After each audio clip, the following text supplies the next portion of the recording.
Welcome to the academy. So अज आप geography तो बाद ਹੁਣ हिस्टरी का फर्स्ट लैक्चर स्टार्ट करने जा रहे हैं। फर्स्टली आप हिस्टरी के जो इन्हें स्पैशल रैफरेंस दिता हो गया पंजाब हिस्टरी बारे आप उहदे बारे गल करांगे। पंजाब हिस्टरी की आप पहला गल करांगे। बेसिकली पंजाब हिस्टरी तुसीं किसी भी पेपर के लिए तैयारी करते हो तो वही 14 तो लैके 15th सेंचुरी तो ये स्टार्ट होंगी है। पंजाब हिस्टरी 14वीं 15वीं सेंचुरी तो यह स्टार्ट होंगी है। तो इस तो बाद ही आप गल करते हैं ये बेसिकली की स्टार्ट होंगी। इस तो पहला की जो भी थोड़ी पंजाब हिस्टरी है वो नैशनल के चाहे मडीवल है चाहे एंशियंट है वो नैशनल पद्धर पर कवर की जाती है। 14th तो 15th सेंचुरी जो मेन चीज़ा हुई जिदा कि सिखिज़म का जन्म होया। सिखिज़म तो पहला गुरु नानक देव जी का जन्म होया। वो एक पंजाब नाल बहुत ही ज़्यादा रिलेटेड कंसैप्ट है बिकॉज पंजाब की ज़्यादातर आबादी सिखिज़म है तो रिलीजन इतने प्रफुल्लित होएगा। सो इस करके आप 14 तो लैके 15th सेंचुरी के कई पेपर्स के स्पैशली मैंशन भी किया होंगे। नहीं पंजाब हिस्टरी थोड़ी 14वीं तो लैके 15वीं सेंचुरी तो ही स्टार्ट होती मनी जाती है तो उस रिगार्डिंग आप तैयारी करते हैं। सो पहला आप सिखिज़म के जो गल देखते हैं तो आप फर्स्ट गुरुआं की गल करांगे इस दे विच। उस तो बाद किस तरह बंदा सिंह बहादुर का इन्वेंट होया, किस तरह मिसल्स क्रिएट हुई, बुढ़ा दल तरुणा दल, वो सारी गल करांगे। उस तो बाद महाराजा रणजीत सिंह का, उस तो बाद एंग्लो सिख वार्स करते हुए आप पंजाब हिस्टरी समाप्त करांगे। सो अज आप शुरू करते हैं गुरुस तो। सिखिज़म के पहले गुरु से गुरु नानक देव।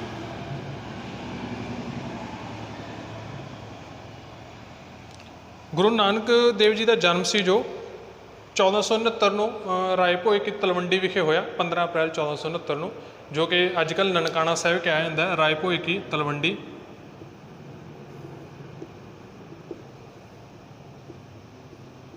अजकल बोलते हैं उन्होंने ननकाना साहिब। गुरु नानक शुरू तो ही बच्चे होंगे ही काफ़ी ज़्यादा तुसीं कह सकते हो एक स्पिरिचुअल टेंडेंसी के इंसान से, साधमते के इंसान से वो। तो वर्ल्डली जो इंटरफेस होंगे ने या दुनियावी गल्लां होंदियां उन्हां दा कोई इंटरस्ट नहीं। छोटे होंदे तो आप बहुत ज़्यादा साखियां सुनियां कि छोटे होंदे तो ही वो जो पढ़न जाते सी तां क्वेश्चनस करते होंगे लाइफ के बारे, लाइफ के मकसद बारे या धर्म बारे वो ज़्यादा क्वेश्चन पुट करते होंगे। इसे दे चलते एक बार उन्होंने फादर से जो मेहता कालू जां उन्हों का नाम सीगा मेहता कालियां दास बेदी तो माता का नाम से तृप्ता। मेहता कालू ने एक बार गुरु नानक को 20 रुपये दिते जो उन्होंने नाम ओनली नानक से गुरु नानक से नानक को 20 रुपये दिते कि जाओ जी तुसीं व्यापार करके आओ, किस तरह का तुसीं कोई लैन देन करोगे या तुहानूं दुनियादारी का पता लगेगा कि व्यापार किस तरह होंदा। तो उन्होंने 20 रुपये का किया, उन्होंने राह के भुखे साधु मिल गए से, उन्होंने खाना खवाता तो उन्होंने अजकल आप जानते हैं उसनूं सच्चा सौदा के नाम के नाल सच्चा सौदा उन्होंने कंडक्ट किया। सो इस तरह के इंसान से वो ज़्यादातर साधुओं नाल ही रहिंदे सी, साधुओं नाल गल्लां बातां करनियां पसंद से उन्होंने, जां साधु संतां दे नेड़े रहना उन्होंने ज़्यादा पसंद से। खुद उन्होंने उस तरह की दृष्टि से नानक नूं एक वर्ल्डली अफेयर दे विच लिआउण लई जां दुनियावी दुनिया दे विच लिआउण लई उन्हां दा जो विआह सीगा सुलखणी नाल कर दिता गया। सुलखणी जिन्होंने आप अजकल माता सुलखणी कहने आगे उन्होंने नाल कर दिता गया। तो उन्होंने तो इन्हों दे जी घर 2 बच्चों ने जन्म लिया, एक सी श्री चंद, एक सी लक्ष्मी दास। इन्होंने 2 जने ने जन्म लिया। फिर भी मैरिज तो बाद भी उन्होंने टेंडेंसी स्पिरिचुअल टेंडेंसी चेंज नहीं हुई तो उही मता रहा उन्हों का। उस तो बाद की होया इन्हों दे जो घरदिਆਂ ने सलाह करके सारे ने गुरु नानक नूं इन्हों दे जीजा जी तो इन्हों की भैन माता नानकी उन्होंने कोल भेज दिता। उन्होंने बुला लिया कि तुसीं साडे कोल आके रह जाओ। उत्थे उन्होंने मोदी खाने दे विच नौकरी की, नौकरी दवा दी उन्होंने। नौकरी करते हुए जो भी उन्होंने आपां स्टोरीज वगैरह सुनते हैं, आप रिलीजियस एसपैक्ट के ना जाइए, ज़्यादा आप पेपर के वाल ध्यान दे के फैक्ट्स गल करिए। जो भी उन्हें इल्ज़ाम वगैरह लगे वो गलत साबित होए जो इस तरह की सी। सो इस तरह की एक लाइफ के चलते हुए उन्होंने एक परसन टकरिया मरदाना मुस्लिम से यह, बट ये भी एक स्पिरिचुअल टेंडेंसी का परसन से, अध्यात्मवादी परसन सीगा। तो इन्होंने दोनों की काफ़ी ज़्यादा निभन लगी तो इकट्ठे बैठ के ये कीर्तन करते, डिस्कशनस करते, इकट्ठे रहते ज़्यादातर। गुरु नानक की की आदत होंदी सी, सॉरी नानक की नॉट गुरु नानक की, नानक की की आदत होंदी सी सुबह उठ के वो बहुत जल्दी अमृत वेले उठते तो सुबह उठ के बेई नदी ते इशनान करन जाते हो। एक बार की होया बेई नदी ते इशनान करन गए तो उत्थे वो 3 दिन के लिए वापस ना आए। सारे जो इशनान करन गए देखण गए लोग सारे इकट्ठे होके, भैन भी गए इन्हों के सारे गए कि नानक नहीं है इत्थे हुण ਤੇ ਇਹਨਾਂ ਸਭ ਨੂੰ ਲੱਗਾ ਕਿ ਨਾਨਕ ਦੀ ਡੈਥ ਹੋ ਗਈ ਜਾਂ ਫਿਰ ਉਹ ਪਾਣੀ ਦੇ ਵਿੱਚ ਰੁੜ ਗਏ, ਡੁੱਬ ਗਏ ਪਾਣੀ ਦੇ ਵਿੱਚ। ਸੋ ਉਸ ਤੋਂ ਬਾਅਦ ਕੀ ਹੋਇਆ, 3 ਦਿਨਾਂ ਬਾਅਦ ਉਹ ਨਦੀ ਤੋਂ ਵਿੱਚੋਂ ਬਾਹਰ ਆਏ, ਅਪੀਅਰ ਹੋਏ, ਜੋ ਵਾਪਸ ਆਏ ਤਾਂ ਉਹਨਾਂ ਨੇ ਆਉਣ ਸਾਰ ਇੱਕ ਫਸਟ ਜੋ ਗੱਲ ਕਹੀ ਉਹ ਸੀ ਜੀ, ਨਾ ਕੋ ਹਿੰਦੂ ਨਾ ਕੋ ਮੁਸਲਮਾਨ। ਇਹ ਉਹਨਾਂ ਨੇ ਫਸਟ ਕਿਹਾ। 3 ਦਿਨ ਜਦੋਂ ਇੱਥੇ ਰਹੇ ਤਾਂ ਇਹਨਾਂ ਨੂੰ ਗਿਆਨ ਦੀ ਪ੍ਰਾਪਤੀ ਹੋਈ ਜੀ ਬੇਈਨ ਨਦੀ ਦੇ ਵਿੱਚ। 3 ਦਿਨ ਰਹਿਣ ਤੋਂ ਬਾਅਦ ਬੇਈਨ ਨਦੀ ਤਾਂ ਹੀ ਕਰਕੇ ਇੱਕ ਬਹੁਤ ਜ਼ਿਆਦਾ ਇੰਪੋਰਟੈਂਸ ਰੱਖਦੀ ਹੈ ਸਿੱਖੀਜ਼ਮ ਦੇ ਵਿੱਚ, ਬਿਕੋਜ਼ ਜੋ ਸਿੱਖਾਂ ਦੇ ਓਨਲੀ ਗੁਰੂ ਨੇਗੇ ਗੁਰੂ ਨਾਨਕ, ਜਿਨ੍ਹਾਂ ਨੂੰ ਗਿਆਨ ਦੀ ਪ੍ਰਾਪਤੀ ਹੋਈ ਆ। ਬਾਕੀ ਦੇ ਆਪਣੇ ਜੋ 9 ਗੁਰੂਜ਼ ਨੇ ਉਹਨਾਂ ਦੀ ਕੋਈ ਤੁਸੀਂ ਕਹਿ ਸਕਦੇ ਹੋ ਰਿਕਾਰਡਸ ਆ ਇੱਦਾਂ ਦੀ ਕੋਈ ਨਹੀਂ ਪਤਾ ਹੈਗਾ ਇਸ ਚੀਜ਼ ਬਾਰੇ ਕਿ ਗਿਆਨ ਦੀ ਪ੍ਰਾਪਤੀ ਹੋਈ ਜਾਂ ਨਹੀਂ ਹੋਈ, ਬਟ ਇਹਨਾਂ ਦਾ ਅਫੀਸ਼ੀਅਲ ਹੈ ਕਿ ਇਹਨਾਂ ਨੂੰ ਗਿਆਨ ਦੀ ਪ੍ਰਾਪਤੀ ਹੋਈ ਸੀ, ਐਨਲਾਈਟਨਮੈਂਟ ਹੋਈ ਸੀ। ਬਹੁਤ ਹੀ ਵੱਡਾ ਆਸਪੈਕਟ ਹੈ ਇਹ, ਤੇ ਬੇਈਨ ਨਦੀ ਇਸੇ ਕਰਕੇ ਇੰਪੋਰਟੈਂਟ ਹੈ। ਤੇ ਉਸ ਤੋਂ ਬਾਅਦ ਉਹਨੇ ਨਿਕਲ ਤੋਂ ਬਾਅਦ ਪਹਿਲੇ ਜੋ ਸ਼ਬਦ ਕਿ ਨਾ ਕੋ ਹਿੰਦੂ ਨਾ ਕੋ ਮੁਸਲਮਾਨ, ਨਾ ਕੋਈ ਹਿੰਦੂ ਹੈ ਨਾ ਕੋਈ ਮੁਸਲਮਾਨ ਹੈ। ਜਿੱਦਾਂ ਕਿ ਬੁੱਧਾ ਨੇ ਗਿਆਨ ਦੀ ਪ੍ਰਾਪਤੀ ਤੋਂ ਬਾਅਦ ਪਹਿਲਾ ਸਰਮਨ ਦਿੱਤਾ ਸੀ, ਜਾਂ ਮਹਾਵੀਰ ਜੈਨ ਨੇ ਪਹਿਲਾ ਸਰਮਨ ਦਿੱਤਾ ਸੀ। ਸਰਮਨ ਹੁੰਦਾ ਉਪਦੇਸ਼ ਦੇਣਾ, ਉਹਨਾਂ ਦਾ ਪਹਿਲਾ ਸਰਮਨ ਕੀ ਸੀ ਗੁਰੂ ਨਾਨਕ ਦਾ, ਨਾ ਕੋ ਹਿੰਦੂ ਨਾ ਕੋ ਮੁਸਲਮਾਨ, ਕਿ ਕਹਿੰਦੇ ਕੋਈ ਵੀ ਕਾਸਟ ਨਹੀਂ ਹੈ, ਸਭ ਕੁਝ ਇੱਕ ਹੈਗਾ। ਇਸ ਤੋਂ ਬਾਅਦ ਐਨਲਾਈਟਨਮੈਂਟ ਤੋਂ ਬਾਅਦ ਉਹਨਾਂ ਨੇ ਕੀਤਾ ਆਪਦੇ ਜੋ ਮੈਸੇजेस ਹੁੰਦੇ ਨੇਗੇ ਜਾਂ ਉਹਨਾਂ ਨੇ ਜੋ ਵੀ ਗਿਆਨ ਦੀ ਪ੍ਰਾਪਤੀ ਹੋਈ ਉਹ ਦੂਰ ਦੂਰ ਤੱਕ ਪਹੁੰਚਾਉਣ ਲਈ ਉਹਨਾਂ ਨੇ 4 ਉਦਾਸੀਆਂ ਕੀਤੀਆਂ। ਚਾਰੇ ਉਦਾਸੀਆਂ ਇਹਨਾਂ ਦੀਆਂ ਚਾਰੇ ਦਿਸ਼ਾਵਾਂ ਵਿੱਚ ਸੀ, ਉੱਤਰ, ਦੱਖਣ ਤੇ ਪੱਛਮ ਤੇ ਪੂਰਬ। ਚਾਰੇ ਦਿਸ਼ਾਵਾਂ ਵੱਲ ਇਹਨਾਂ ਨੇ ਜਾ ਕੇ ਦੂਰ ਦੂਰ ਜਾ ਕੇ ਜੋ ਨੇ ਉਦਾਸੀਆਂ ਕੀਤੀਆਂ ਤੇ ਮੈਸੇਜ ਇਹਨਾਂ ਨੇ ਕਨਵੇ ਕੀਤੇ। ਉਹਨਾਂ ਵਿੱਚ ਆਪਣੇ ਲਈ ਜੋ ਪਹਿਲੀ ਉਦਾਸੀ ਹੈ, ਪਹਿਲੀ ਉਦਾਸੀ ਉਹਨਾਂ ਨੇ ਕੀਤੀ ਸੀ 1500 ਤੋਂ ਲੈ ਕੇ 1506 ਈਸਵੀ ਤੱਕ। ਪਹਿਲੀ ਉਦਾਸੀ, ਫਸਟ ਉਦਾਸੀ। ਇਸ ਦੇ ਵਿੱਚ ਜੀ ਗੁਰੂ ਨਾਨਕ ਜੀ ਸੁਲਤਾਨਪੁਰ, ਪਾਣੀਪਤ, ਦਿੱਲੀ, ਬਨਾਰਸ, ਉਸ ਤੋਂ ਬਾਅਦ ਜੀ ਨਾਨਕ ਮਤਾ ਅੱਜ ਕੱਲ੍ਹ ਦਾ ਜੋ ਨਾਮ ਹੈ ਯੂਪੀ ਦੇ ਵਿੱਚ, ਕਾਮਰੂਪ ਅਸਾਮ ਦੇ ਵਿੱਚ, ਪਾਕਿਸਤਾਨ ਅਹਿਮਦਾਬਾਦ, ਸਿਆਲਕੋਟ ਤੇ ਪੇਸ਼ਾਵਰ, ਇੱਧਰ ਇਹਨਾਂ ਨੇ ਯਾਤਰਾ ਕੀਤੀ ਤੇ ਇੱਥੇ ਜਾ ਕੇ ਇਹਨਾਂ ਨੇ ਸਰਮਨ ਦਿੱਤੇ ਕਿ ਗਿਆਨ ਦੀ ਬਾਰੇ ਜੋ ਇਹਨਾਂ ਨੇ ਗੱਲਾਂ ਕੀਤੀਆਂ ਜਾਂ ਅਧਿਆਤਮ ਦੀਆਂ ਗੱਲਾਂ ਜਾਂ ਅਧਿਆਤਮ ਦੇ ਮੈਸੇਜ ਇਹਨਾਂ ਨੇ ਕਨਵੇ ਕੀਤੇ ਤੇ ਟਰਾਈ ਕੀਤਾ ਕਿ ਕਾਸਟਲੈਸ ਸੁਸਾਇਟੀ ਹੋਵੇ, ਲੋਕਾਂ ਨੂੰ ਸਮਝਾਉਣ ਦੇ ਉਪਦੇਸ਼ ਦੇਣ ਦੇ ਕੋਸ਼ਿਸ਼ ਕੀਤੀ ਇਹਨਾਂ ਨੇ। ਉਸ ਤੋਂ ਬਾਅਦ ਇਹਨਾਂ ਨੇ ਸੈਕਿੰਡ ਉਦਾਸੀ ਕੀਤੀ ਜੋ ਉਹ ਜੀ 1506 ਤੋਂ ਲੈ ਕੇ 1513। ਇਹਦੇ ਵਿੱਚ ਇਹ ਜ਼ਿਆਦਾਤਰ ਧਨੌਰੀ ਵੈਲੀ, ਸਾਈਲੋਨ ਅੱਜ ਦੇ ਟਾਈਮ ਦਾ ਸ਼੍ਰੀਲੰਕਾ ਹੈ, ਬੇਸਿਕਲੀ ਆਪਾਂ ਕਹਿ ਲਈਏ ਸਾਊਥ ਦੇ ਵੱਲ, ਦੱਖਣ ਦੇ ਵੱਲ ਇਹਨਾਂ ਨੇ ਜੋ ਉਦਾਸੀ ਕੀਤੀ ਸੈਕਿੰਡ ਸੀ ਉਹਦੇ ਵਿੱਚ ਜਾ ਕੇ ਇਹਨਾਂ ਨੇ ਮੈਸੇਜ ਦਿੱਤੇ, ਉਪਦੇਸ਼ ਦਿੱਤੇ। ਉਸ ਤੋਂ ਬਾਅਦ ਥਰਡ ਉਦਾਸੀ ਜਿਹੜੀ ਇਹਨਾਂ ਦੀ ਚੱਲ ਰਹੀ ਹੈ ਜੀ ਉਹ ਚੱਲੀ 1514 ਤੋਂ ਲੈ ਕੇ 19।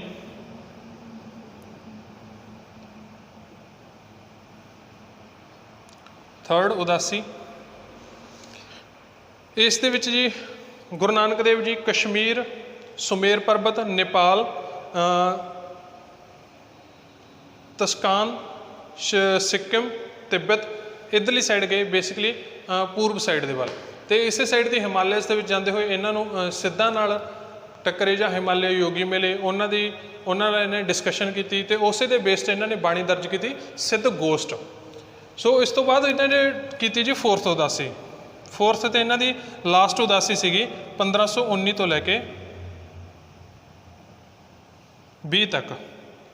ਇਹਦੇ ਵਿੱਚ ਇਹ ਗਏ ਸੀ ਮੱਕਾ ਮਦੀਨਾ ਸਾਈਡ, ਮੱਕਾ ਮਦੀਨਾ, ਜਾਂ ਤੁਸੀਂ ਕਹਿ ਸਕਦੇ ਹੋ ਕਿ ਵੈਸਟ ਸਾਈਡ ਪੱਛਮ ਵੱਲ ਗਏ, ਅਤੇ ਉੱਥੇ ਵੀ ਇਹਨਾਂ ਦੇ ਕਾਫੀ ਜ਼ਿਆਦਾ ਸਾਖੀਆਂ ਜੋ ਪ੍ਰਚਲਿਤ ਨੇ ਆਪਾਂ ਜਾਣਦੇ ਹੀ ਹਾਂ। ਉਸ ਤੋਂ ਬਾਅਦ 'ਚ ਵਾਪਸ ਪੰਜਾਬ ਦੇ ਵਿੱਚ ਆ ਕੇ ਪੰਜਾਬ ਦੇ ਵਿੱਚ ਫਿਫਥ ਉਦਾਸੀ ਹੈ ਜੋ ਜ਼ਿਆਦਾ ਕੋਰਟਸ ਦੇ ਵਿੱਚ ਨਹੀਂ ਆਉਂਦੀ, ਬਟ ਪੰਜਾਬ ਦੇ ਵਿੱਚ ਵੀ ਇਹਨਾਂ ਨੇ ਕਾਫੀ ਜ਼ਿਆਦਾ ਪ੍ਰਚਾਰ ਕਰਨ ਦੀ ਕੋਸ਼ਿਸ਼ ਕੀਤੀ।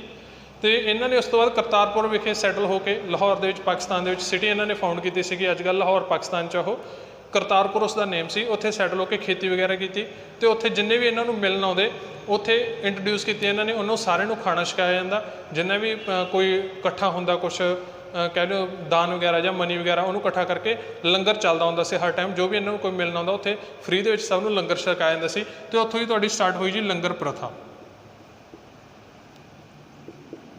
ਲੰਗਰ ਪ੍ਰਥਾ ਉੱਥੋਂ ਸਟਾਰਟ ਹੋਈ। ਅਤੇ ਬਾਕੀ ਗੁਰੂ ਨਾਨਕ ਦੇਵ ਜੀ ਨੇ ਕਾਫੀ ਜ਼ਿਆਦਾ ਬਾਣੀਆਂ ਦੀ ਕੰਪੋਜੀਸ਼ਨ ਕੀਤੀ ਹੈ, ਜਿਹਦੇ ਵਿੱਚ ਜਪਜੀ ਸਾਹਿਬ ਹੋ ਗਿਆ, ਆਸਾ ਦੀ ਵਾਰ ਹੋ ਗਈ, 12 ਮਾਹ ਹੋ ਗਏ, ਅਤੇ 947 ਸ਼ਬਦ ਜਾਂ ਸਲੋਕ ਹੋ ਗਏ। ਅਤੇ ਉਸ ਤੋਂ ਇਲਾਵਾ ਇਹਨਾਂ ਦੀ ਓਂਕਾਰ ਦੀ ਬਾਣੀ ਹੈ ਜੋ ਗੋਡਲੀਨੈਸ ਨੂੰ ਹੀ ਡਿਵੋਟਡ ਹੈ, ਗੋਡ ਦੇ ਬਾਰੇ ਗੱਲ ਕਰਦੀ ਹੈ, ਰੱਬ ਦੇ ਬਾਰੇ, ਜਾਂ ਉਹ ਕੁਦਰਤ ਦੇ ਬਾਰੇ ਜ਼ਿਆਦਾ ਤੁਸੀਂ ਕਹਿ ਰਹੇ ਹੋ ਐਗਜ਼ਿਸਟੈਂਸ ਦੇ ਬਾਰੇ ਗੱਲ ਕਰਦੇ ਹੋ ਓਂਕਾਰ।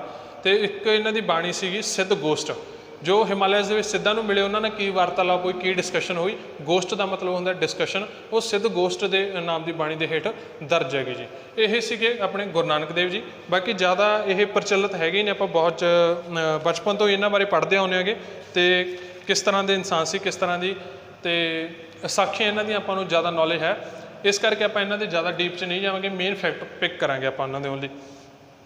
7 ਸਤੰਬਰ 1539 ਨੂੰ ਇਹਨਾਂ ਦੀ ਜੋ ਕੀ ਸੀਗੇ ਆਪਣਾ ਸਰੀਰ ਛੱਡ ਗਏ ਸੀਗੇ ਇਹ 1539 ਨੂੰ। ਕਿਸੇ ਵੀ ਸਪਿਰਿਚੁਅਲੀ ਹਾਈ ਬੰਦੇ ਦਾ, ਅਧਿਆਤਮਵਾਦ ਤੇ ਹਾਈ ਲੈਵਲ ਦਾ ਬੰਦਾ ਹੁੰਦਾ ਤਾਂ ਉੱਥੇ ਵਰਡ ਯੂਜ਼ ਕੀਤੇ ਜਾਂਦੇ ਨੇ ਕਿ ਉਹ ਸਰੀਰ ਛੱਡ ਗਿਆ, ਉਹਨੂੰ ਡੈਥ ਨਹੀਂ ਕਿਹਾ ਜਾਂਦਾ। ਬਿਕੋਜ਼ ਡੈਥ ਕੀ ਹੈ, ਇੱਕ ਅਨਕੌਨਸ਼ੀਅਸ ਪ੍ਰੋਸੈਸ ਹੈਗਾ, ਬਟ ਸਰੀਰ ਛੱਡ ਜਾਣਾ ਇੱਕ ਕੌਨਸ਼ੀਅਸ ਪ੍ਰੋਸੈਸ ਹੁੰਦਾ ਵੀ ਆਪਣੇ ਆਪ ਚਲੇ ਜਾਣਾ। ਉਸ ਤੋਂ ਬਾਅਦ ਕਿਸੇ ਇਹਨਾਂ ਦੇ ਇੱਕ ਜੋ ਡਿਸਾਈਪਲ ਸੀਗੇ ਲੈਣਾ, ਇਹਨਾਂ ਦੇ ਨਾਲ ਹੀ ਰਹਿੰਦੇ ਹੁੰਦੇ ਸੀ, ਤਾਂ ਉਹਨਾਂ ਨੂੰ ਗੁਰੂ ਨਾਨਕ ਦੇਵ ਜੀ ਨੇ ਆਪਣੀ ਗੱਦੀ ਦੇ ਅੱਗੇ ਵਾਰਸ ਬਣਾਇਆ ਕਿ ਤੁਸੀਂ ਅੱਗੇ ਹੁਣ ਮੈਸੇਜ ਸਪਰੈਡ ਕਰਨੇ ਨੇਗੇ ਜੋ ਵੀ ਇਹਨਾਂ ਨੇ ਦੇ ਸੀਗੇ। ਉਹਨਾਂ ਨੂੰ ਅੰਗਦ ਨਾਮ ਦਿੱਤਾ ਉਹਨਾਂ ਨੇ ਕਿ this is the part of my body, ਮੇਰੇ ਸਰੀਰ ਦਾ ਹਿੱਸਾ ਹੈ, ਤਾਂ ਕਰਕੇ ਉਸ ਨੂੰ ਅੰਗਦ ਨੇਮ ਦਿੱਤਾ ਗਿਆ। ਉਸ ਤੋਂ ਬਾਅਦ ਕੋਈ ਲੈਣਾ ਸੀ ਜੋ ਗੁਰੂ ਅੰਗਦ ਦੇਵ ਜੀ ਦੇ ਨਾਮ ਦੇ ਹੇਠ ਗੱਦੀ ਦੇ ਉੱਪਰ ਆਏ। ਹੁਣ ਗੁਰੂ ਨਾਨਕ ਦੇਵ ਜੀ ਦੇ ਜੋ ਟੀਚਿੰਗ ਸੀਗੀਆਂ ਉਹ ਕਿਹੜੀਆਂ ਸੀ, ਉਹਨਾਂ ਦੇ ਵਿੱਚ ਸੀ ਬਲੀਫ ਇਨ ਵਨ ਗੋਡ, ਇੱਕ ਪਰਮਾਤਮਾ ਦੇ ਵਿੱਚ ਵਿਸ਼ਵਾਸ ਰੱਖਣਾ। ਉਹਨਾਂ ਨੇ ਕਿਹਾ ਸੀ ਸਭ ਕੁਝ ਇੱਕ ਹੀ ਹੈਗਾ, ਇੱਕ ਤੋਂ ਇਲਾਵਾ ਨਹੀਂ, ਇਸ ਕਰਕੇ ਉਹਨਾਂ ਨੇ ਕਿਹਾ ਸੀ ਇੱਕ ਓਅੰਕਾਰ, ਇੱਕ ਓਅੰਕਾਰ ਆਇਆ ਸੀ ਵੀ ਸਭ ਕੁਝ ਇੱਕ ਹੀ ਹੈ। ਉਸ ਤੋਂ ਬਾਅਦ ਉਹਨਾਂ ਨੇ ਗੱਲ ਕੀਤੀ ਸੀ ਹੁਕਮ ਦੀ, ਕਿ ਕੁਛ ਵੀ ਜੋ ਹੋ ਰਿਹਾ ਸਭ ਕੁਝ ਹੋ ਰਿਹਾ ਹੁਕਮ ਦੇ ਵਿੱਚ ਹੋ ਰਿਹਾ, ਤੁਹਾਨੂੰ ਜ਼ਿਆਦਾ ਟੈਨਸ਼ਨ ਲੈਣ ਦੀ ਲੋੜ ਨਹੀਂ, ਜ਼ਿਆਦਾ ਇੱਧਰ ਉੱਧਰ ਭੱਜਣ ਦੀ ਲੋੜ ਨਹੀਂ। ਜੋ ਹੋ ਰਿਹਾ ਇੱਕ ਰੀਜ਼ਨ ਹੈ, ਇੱਕ ਹੁਕਮ ਦੇ ਵਿੱਚ ਚੱਲ ਰਿਹਾ, ਤੁਸੀਂ ਹੁਕਮ ਦੇ ਵਿੱਚ ਚੱਲਦੇ ਜਾਓ ਤਾਂ ਸੌਖੇ ਰਹੋਗੇ, ਤਾਂ ਇੱਦਾਂ ਐਗਜ਼ਿਸਟ ਕਰਨਾ ਤੁਹਾਡੇ ਲਈ ਸੌਖਾ ਰਹੇਗਾ। ਇਸ ਤੋਂ ਬਾਅਦ ਉਹਨੇ ਗੱਲ ਕੀਤੀ ਹਉਮੈ। ਹਉਮੈ ਮੀਨਸ ਈਗੋ। ਈਗੋ ਹੀ ਕੀ ਹੈ, ਤੁਹਾਡਾ ਹਰੇਕ ਚੀਜ਼ ਦੇ ਲਈ ਤੁਹਾਡੀ ਇੱਕ ਅੜਚਨ ਹੈਗੀ, ਉਹੀ ਤੁਹਾਨੂੰ ਹਰੇਕ ਚੀਜ਼ ਤੋਂ ਰੋਕ ਲਈ ਹੈ। ਕਿਸੇ ਵੀ ਚੀਜ਼ ਵੱਲ ਤੁਸੀਂ ਜਾਣਾ, ਤੁਹਾਡਾ ਮੇਨ ਫੈਕਟਰ ਕੀ ਹੈ, ਰੱਬ ਦੀ ਪ੍ਰਾਪਤੀ ਵੱਲ, ਜਾਂ ਤੁਸੀਂ ਇੱਕ ਅਧਿਆਤਮ ਦੇ ਰਾਹ 'ਤੇ ਈਗੋ ਮੇਨ ਫੈਕਟਰ ਹੈ। ਉਸ ਤੋਂ ਬਾਅਦ ਨਾਮ, ਇਹਨਾਂ ਨੇ ਕਿਹਾ ਸੀ ਨਾਮ ਜਪਣਾ। ਕੁਛ ਵੀ ਤੁਸੀਂ ਧਿਆਨ ਕਰਦੇ ਹੋ, ਨਾਮ ਜਪਦੇ ਹੋ, ਮੈਡੀਟੇਸ਼ਨ ਕਰਦੇ ਹੋ, ਇਹ ਇੱਕ ਚੰਗਾ ਕੰਸੈਪਟ ਹੈ, ਤੁਸੀਂ ਇਹਨੂੰ ਕਰ ਸਕਦੇ ਹੋ। ਇਸ ਦੇ ਨਾਲ ਕੀ ਹੈ, ਮਾਈਂਡ ਕੀ ਹੈ, ਫਰੈਸ਼ ਰਹਿੰਦਾ ਹੈਗਾ। ਉਸ ਤੋਂ ਬਾਅਦ ਇਹਨਾਂ ਨੇ ਗੁਰੂ 'ਤੇ ਜ਼ੋਰ ਦਿੱਤਾ ਸੀ ਕਿ ਇੱਕ ਗੁਰੂ ਹੋਣਾ ਜ਼ਰੂਰੀ ਹੈ। ਅਗਰ ਤੁਹਾਨੂੰ ਕੋਈ ਰਸਤਾ ਪਤਾ ਨਹੀਂ ਹੈ ਤਾਂ ਤੁਹਾਨੂੰ ਗੁਰੂ ਉਹ ਸਿੱਧੇ ਰਸਤੇ 'ਤੇ ਲਿਆ ਸਕਦਾ, ਕਿੱਦਾਂ ਜਾਣਾਗਾ, ਉਸ 'ਤੇ ਇਹਨਾਂ ਨੇ ਗੱਲ ਜੋ ਟੀਚਿੰਗਸ ਦਿੱਤੀਆਂ ਸੀਗੀਆਂ। ਇਸ ਤੋਂ ਬਾਅਦ ਨਦਰ ਸੀ ਇੱਕ ਇਹਨਾਂ ਦਾ ਕੰਸੈਪਟ। ਨਦਰ ਦੇ ਵਿੱਚ ਇੱਕ ਇਟਰਨਲ ਗ੍ਰੇਸ ਹੁੰਦੀ ਹੈਗੀ, ਇੱਕ ਵੀ ਤੁਸੀਂ ਕਹਿ ਸਕਦੇ ਹੋ ਵੀ ਉੱਪਰੋਂ ਨਿਗਾਹ ਹੋਣੀ, ਜਾਂ ਉੱਪਰ ਦਾ ਮਤਲਬ ਕਿ ਇੱਕ ਗੋਡਲੀ ਨਿਗਾਹ ਹੋਣੀ, ਅਧਿਆਤਮ ਨਿਗਾਹ ਹੋਣੀ, ਵੀ ਜਦੋਂ ਤੁਹਾਡੇ 'ਤੇ ਉਹ ਕਿਰਪਾ ਹੋਣੀ ਸ਼ੁਰੂ ਹੁੰਦੀ ਹੈ ਤਾਂ ਸਭ ਚੀਜ਼ਾਂ ਕੀ ਆ ਸਹੀ ਹੋਣ ਲੱਗ ਜਾਂਦੀਆਂ। ਤੁਸੀਂ ਮੈਡੀਟੇਸ਼ਨ ਵੱਲ ਜਾਂਦੇ ਹੋ, ਧਿਆਨ ਕਰਦੇ ਹੋਗੇ, ਠੀਕ ਹੈ, ਤੁਸੀਂ ਰੱਬ ਦੀਆਂ ਗੱਲਾਂ ਕਰਨ ਲੱਗ ਗਏ ਹੋ ਤਾਂ ਸਭ ਕੁਝ ਸਹੀ ਹੁੰਦਾ। ਉਹ ਨਦਰ ਇੱਕ ਬਹੁਤ ਹੀ ਜ਼ਿਆਦਾ ਇੰਪੋਰਟੈਂਟ ਫੈਕਟਰ ਇਹਨਾਂ ਨੇ ਦਿੱਤਾ। ਉਸ ਤੋਂ ਬਾਅਦ ਸੀ ਸੇਵਾ ਜੀ। ਕਿਸੇ ਵੀ ਭੁੱਖੇ ਦੀ ਹੈ, ਗਰੀਬ ਦੀ ਹੈ, ਜਾਂ ਕੋਈ ਵੀ ਕਿਤੇ ਨੀਡਡ ਹੈ ਤਾਂ ਤੁਸੀਂ ਸੇਵਾ ਕਰਨੀ ਹੈ। ਤਾਂ ਕਰਕੇ ਗੁਰੂ ਨਾਨਕ ਦਾ ਲੰਗਰ ਹੈ ਜੋ ਤੁਸੀਂ ਦੇਖੋਗੇ ਜੰਗ ਦੇ ਮੈਦਾਨਾਂ 'ਚ ਵੀ ਗੁਰੂ ਨਾਨਕ ਦਾ ਲੰਗਰ ਚੱਲਦਾ ਰਹਿੰਦਾ ਹੈਗਾ। ਇਸ ਤੋਂ ਬਾਅਦ ਇਹਨਾਂ ਨੇ ਜੋ ਗੱਲ ਕੀਤੀ ਮੇਨ ਪ੍ਰਫੁੱਖ ਸੀ ਜੋ ਸੁਸਾਇਟੀ ਹੈ ਤੁਹਾਡੀ, ਉਹ ਸੁਸਾਇਟੀ ਕਹਿੰਦੇ ਜਾਤਾਂ ਪਾਤਾਂ ਦੀ ਬੇਸ ਨਹੀਂ ਹੋਣੀ ਚਾਹੀਦੀ। ਫਸਟ ਇਹਨਾਂ ਦੀ ਜੋ ਵਰਡ ਸੀਗੇ ਗਿਆਨ ਦੀ ਪ੍ਰਾਪਤੀ ਤੋਂ ਬਾਅਦ ਉਹੀ ਸੀ, ਨਾ ਕੋ ਹਿੰਦੂ ਨਾ ਕੋ ਮੁਸਲਮਾਨ, ਨਾ ਕੋਈ ਹਿੰਦੂ ਹੈ ਨਾ ਕੋਈ ਮੁਸਲਮਾਨ ਹੈ, ਕੋਈ ਇੱਦਾਂ ਦੀ ਤੁਹਾਨੂੰ ਕਹਿੰਦਾ ਸੁਸਾਇਟੀ ਵੰਡ ਕਰਨ ਦੀ ਲੋੜ ਨਹੀਂ, ਸਾਰੇ ਇੱਕ ਤਰ੍ਹਾਂ ਦੇ ਇਨਸਾਨ ਨੇਗੇ, ਤੁਸੀਂ ਇੱਕ ਤਰ੍ਹਾਂ ਨਾਲ ਰਹਿ ਸਕਦੇ ਹੋ। ਸੁਸਾਇਟੀ ਫੈਕਟਰ ਨੂੰ ਮੰਗਣਾ ਬਹੁਤ ਹੀ ਜ਼ਿਆਦਾ ਸਟੂਪਿਡ ਗੱਲ ਹੈਗੀ। ਇਹ ਗੁਰੂ ਨਾਨਕ ਦੇਵ ਜੀ ਦੀਆਂ ਟੀਚਿੰਗ ਸੀਗੀਆਂ ਤੇ ਇਹਨਾਂ ਦੀ ਵਿਜ਼ਡਮ ਕਰਕੇ, ਇਹਨਾਂ ਦੀ ਸੇਂਟਲੀਨੈਸ ਕਰਕੇ ਜੋ ਗੁਰੂ ਨਾਨਕ ਦੇਵ ਜੀ ਸੀ, ਸਾਰੇ ਹੀ ਜੋ ਐਸਪੈਕਟ ਨੇਗੇ ਸੁਸਾਇਟੀ ਦੇ, ਸਾਰੇ ਹੀ ਸੈਕਟ ਨੇ ਸੁਸਾਇਟੀ ਦੇ, ਉਹਨਾਂ ਵੱਲੋਂ ਬਹੁਤ ਹੀ ਜ਼ਿਆਦਾ ਐਕਸੈਪਟ ਕੀਤੇ ਗਏ ਸੀ। ਉਸ ਦਾ ਆਪਾਂ ਨੂੰ ਇੱਕ ਜੋ ਤੁਸੀਂ ਕਹਿ ਸਕਦੇ ਹੋ ਕਿ ਪ੍ਰਮਾਣ ਮਿਲਦਾ ਹੈਗਾ। ਹਿੰਦੂ ਜੋ ਨੇਗੇ, ਹਿੰਦੂ ਗੁਰੂ ਨਾਨਕ ਨੂੰ ਗੁਰੂ ਮੰਨਦੇ ਸੀ ਤੇ ਉੱਥੇ ਹੀ ਮੁਸਲਮਾਨ ਕੀ ਸੀਗੇ, ਗੁਰੂ ਨਾਨਕ ਨੂੰ ਆਪਣਾ ਪੀਰ ਮੰਨਦੇ ਸੀ। ਉਹ ਕਹਿੰਦੇ ਸੀ ਸਾਡਾ ਪੀਰ ਆ, ਉਹ ਕਹਿੰਦੇ ਸੀ ਸਾਡਾ ਗੁਰੂ ਆ, because of the saintliness of person. ਬਹੁਤ ਹੀ ਜ਼ਿਆਦਾ ਸੰਤਲੀ ਪਰਸਨ ਸੀ, ਬਹੁਤ ਹੀ ਜ਼ਿਆਦਾ ਸਾਧਮਤੇ ਦੇ ਇਨਸਾਨ ਸੀ ਉਹ। ਇਸੇ ਕਰਕੇ ਗੁਰੂ ਨਾਨਕ ਦੇਵ ਬਹੁਤ ਹੀ ਜ਼ਿਆਦਾ ਮੰਨੇ ਗਏ ਸਾਰੇ ਸਮਾਜ ਦੇ ਸਾਰੇ ਹੀ ਸੈਕਟਸ ਦੇ ਵਿੱਚ। ਗੁਰੂ ਨਾਨਕ ਦੇਵ ਜੀ ਨੇ ਕੋਈ ਰਿਲੀਜਨ ਸਟਾਰਟ ਨਹੀਂ ਕੀਤਾ ਸੀ, ਕੋਈ ਤੁਸੀਂ ਕਹਿ ਸਕਦੇ ਹੋ ਵੀ ਕਿਸੇ ਵੀ ਤਰ੍ਹਾਂ ਦਾ ਇੱਕ ਸਟਰਕਚਰ ਤਿਆਰ ਕੀਤਾ ਹੋਵੇ ਧਰਮ ਸਟਾਰਟ ਕਰਨਾ, ਉਹਦਾ ਤਾਂ ਇਹਨਾਂ ਦਾ ਕੋਈ ਆਈਡੀਆ ਨਹੀਂ ਸੀ। ਬੇਸਿਕਲੀ ਉਹਨਾਂ ਨੇ ਗੁਰੂ ਅੰਗਦ ਦੇਵ ਜੀ ਨੂੰ ਅਪੁਆਇੰਟ ਕੀਤਾ ਸੀ, ਜੋ ਉਹਨਾਂ ਦੀ ਟੀਚਿੰਗ ਸੀਗੀਆਂ ਉਹਨਾਂ ਨੂੰ ਅੱਗੇ ਸਪਰੈਡ ਕਰਨ ਲਈ, ਅੱਗੇ ਦੱਸਣ ਲਈ ਵੀ ਇੱਦਾਂ ਤੁਸੀਂ ਗਿਆਨ ਦੀਆਂ ਗੱਲਾਂ ਦੱਸਣ ਦੇ ਲਈ।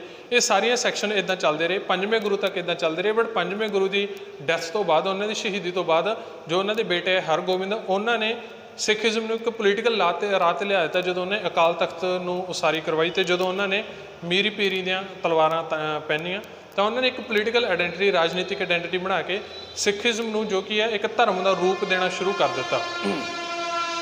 ਰਾਜਨੀਤੀ ਨਾਲ ਧਰਮ ਦਾ ਰਿਲੇਸ਼ਨ ਨਹੀਂ ਹੁੰਦਾ, ਬਟ ਇੱਕ ਤੁਸੀਂ ਕਹਿ ਸਕਦੇ ਹੋ ਵੀ ਸੰਤਾਂ ਦੀ ਇੱਕ ਲਾਈਨ ਚੱਲਦੀ ਹੋਈ, ਉਸ ਤੋਂ ਬਾਅਦ ਲਗਾਤਾਰ 6ਵੇਂ ਸਟੈਪ 'ਤੇ ਆ ਕੇ ਗੁਰੂ ਹਰਗੋਬਿੰਦ ਆਉਂਦੇ ਨੇ, ਤਾਂ ਉਹ ਇੱਕ ਸਟੈਪ ਆਊਟ ਕਰਦੇ ਨੇ ਕਿ ਉਹਨੂੰ ਇੱਕ ਔਰਗਨਾਈਜੇਸ਼ਨ ਬਣਾ ਦਿੰਦੇ ਨੇਗੇ। ਤਾਂ ਇੱਕ ਕੀ ਹੈ ਜੋ ਤੁਹਾਡੀ ਇੱਕ ਧਾਰਨਾ ਚੱਲਦੀ ਆ ਰਹੀ ਹੈ, ਜਦੋਂ ਉਹ ਔਰਗਨਾਈਜੇਸ਼ਨ ਬਣਨਾ ਸ਼ੁਰੂ ਹੋ ਜਾਂਦੀ ਹੈ ਕੋਈ ਵੀ ਧਾਰਨਾ, ਤਾਂ ਉਹ ਇੱਕ ਰਿਲੀਜਨ ਦਾ ਰੂਪ ਲੈਣਾ ਸ਼ੁਰੂ ਕਰ ਦਿੰਦੀ ਹੈ। ਗੁਰੂ ਹਰਗੋਬਿੰਦ ਜੀ ਤੋਂ ਬਾਅਦ ਜੋ ਵੀ ਗੁਰੂ ਜਾਏ, ਉਹ ਵੀ ਗੁਰੂ ਹਰ ਰਾਏ ਸੀ, ਉਹਨਾਂ ਨੇ ਮਿਲਟਰੀ ਰੱਖੀ, ਬਟ ਉਹਨਾਂ ਨੇ ਕੋਈ ਇੱਦਾਂ ਦੀ ਯੂਜ਼ ਨਹੀਂ ਕੀਤੀ, ਬਟ ਪ੍ਰੋਟੈਕਸ਼ਨ ਨੇ ਉਹਨਾਂ ਨੇ ਜ਼ਰੂਰ ਰੱਖੀ। ਗੁਰੂ ਹਰ ਰਾਏ ਬਹੁਤ ਹੀ ਛੋਟੇ, ਹਰਕ੍ਰਿਸ਼ਨ ਬਹੁਤ ਛੋਟੇ ਸੀਗੇ, ਬਾਲ ਗੁਰੂ ਉਹਨਾਂ ਨੂੰ ਕਿਹਾ ਜਾਂਦਾ। 9ਵੇਂ ਗੁਰੂ ਸੀ, 9ਵੇਂ ਹੀ ਬਹੁਤ ਹੀ ਸਾਧ ਮਤੇ ਦੇ ਗੁਰੂ ਸੀ, ਸੇਂਤਲੇ ਇਨਸਾਨ ਸੀ, ਬਟ ਉਹਨਾਂ ਦੀ ਵੀ ਡੈਥ ਤੋਂ ਬਾਅਦ ਫਿਰ 10th ਗੁਰੂ ਹੋਏ। 5ਵੇਂ ਗੁਰੂ ਦੀ ਸ਼ਹੀਦੀ ਹੋਈ ਤਾਂ 6ਵੇਂ ਗੁਰੂ ਨੇ ਕੀ ਕੀਤਾ, ਇੱਕ ਔਰਗਨਾਈਜੇਸ਼ਨ ਕ੍ਰੀਏਟ ਕਰਤੀ ਰਿਲੀਜਨ ਦੀ। 9ਵੇਂ ਗੁਰੂ ਦੀ ਸ਼ਹੀਦੀ ਹੋਈ ਤਾਂ 10ਵੇਂ ਗੁਰੂ ਨੇ ਕੀ ਹੈ ਇੱਕ ਪ੍ਰੋਪਰ ਰਿਲੀਜਨ ਹੀ ਇਸਟੈਬਲਿਸ਼ ਕਰ ਦਿੱਤਾ, ਖਾਲਸਾ ਰਿਲੀਜਨ, ਅਤੇ ਉਹਨਾਂ ਨੇ ਰਿਲੀਜਨ ਨੂੰ ਪੂਰੀ ਪੱਕੀ ਪਾਬੰਦੀ ਹੀ ਕਰ ਦਿੱਤਾ ਕਿ ਅੱਜ ਤੋਂ ਬਾਅਦ ਇਹ ਧਰਮ ਹੈ ਜੀ।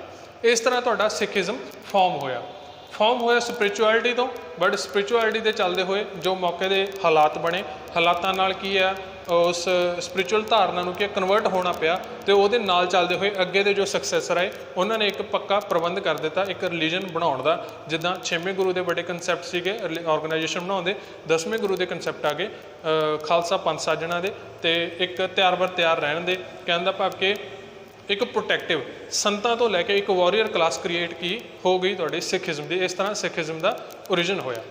ਗੁਰੂ ਨਾਨਕ ਦੇਵ ਜੀ ਤੋਂ ਬਾਅਦ ਆਪਣੇ ਲਵੇ ਆਏ ਗੁਰੂ ਅੰਗਦ ਦੇਵ। ਗੁਰੂ ਨਾਨਕ ਦੇਵ ਜੀ ਨੇ ਗੱਦੀ ਦਿੱਤੀ ਗੁਰੂ ਅੰਗਦ ਦੇਵ ਜੀ ਨੂੰ।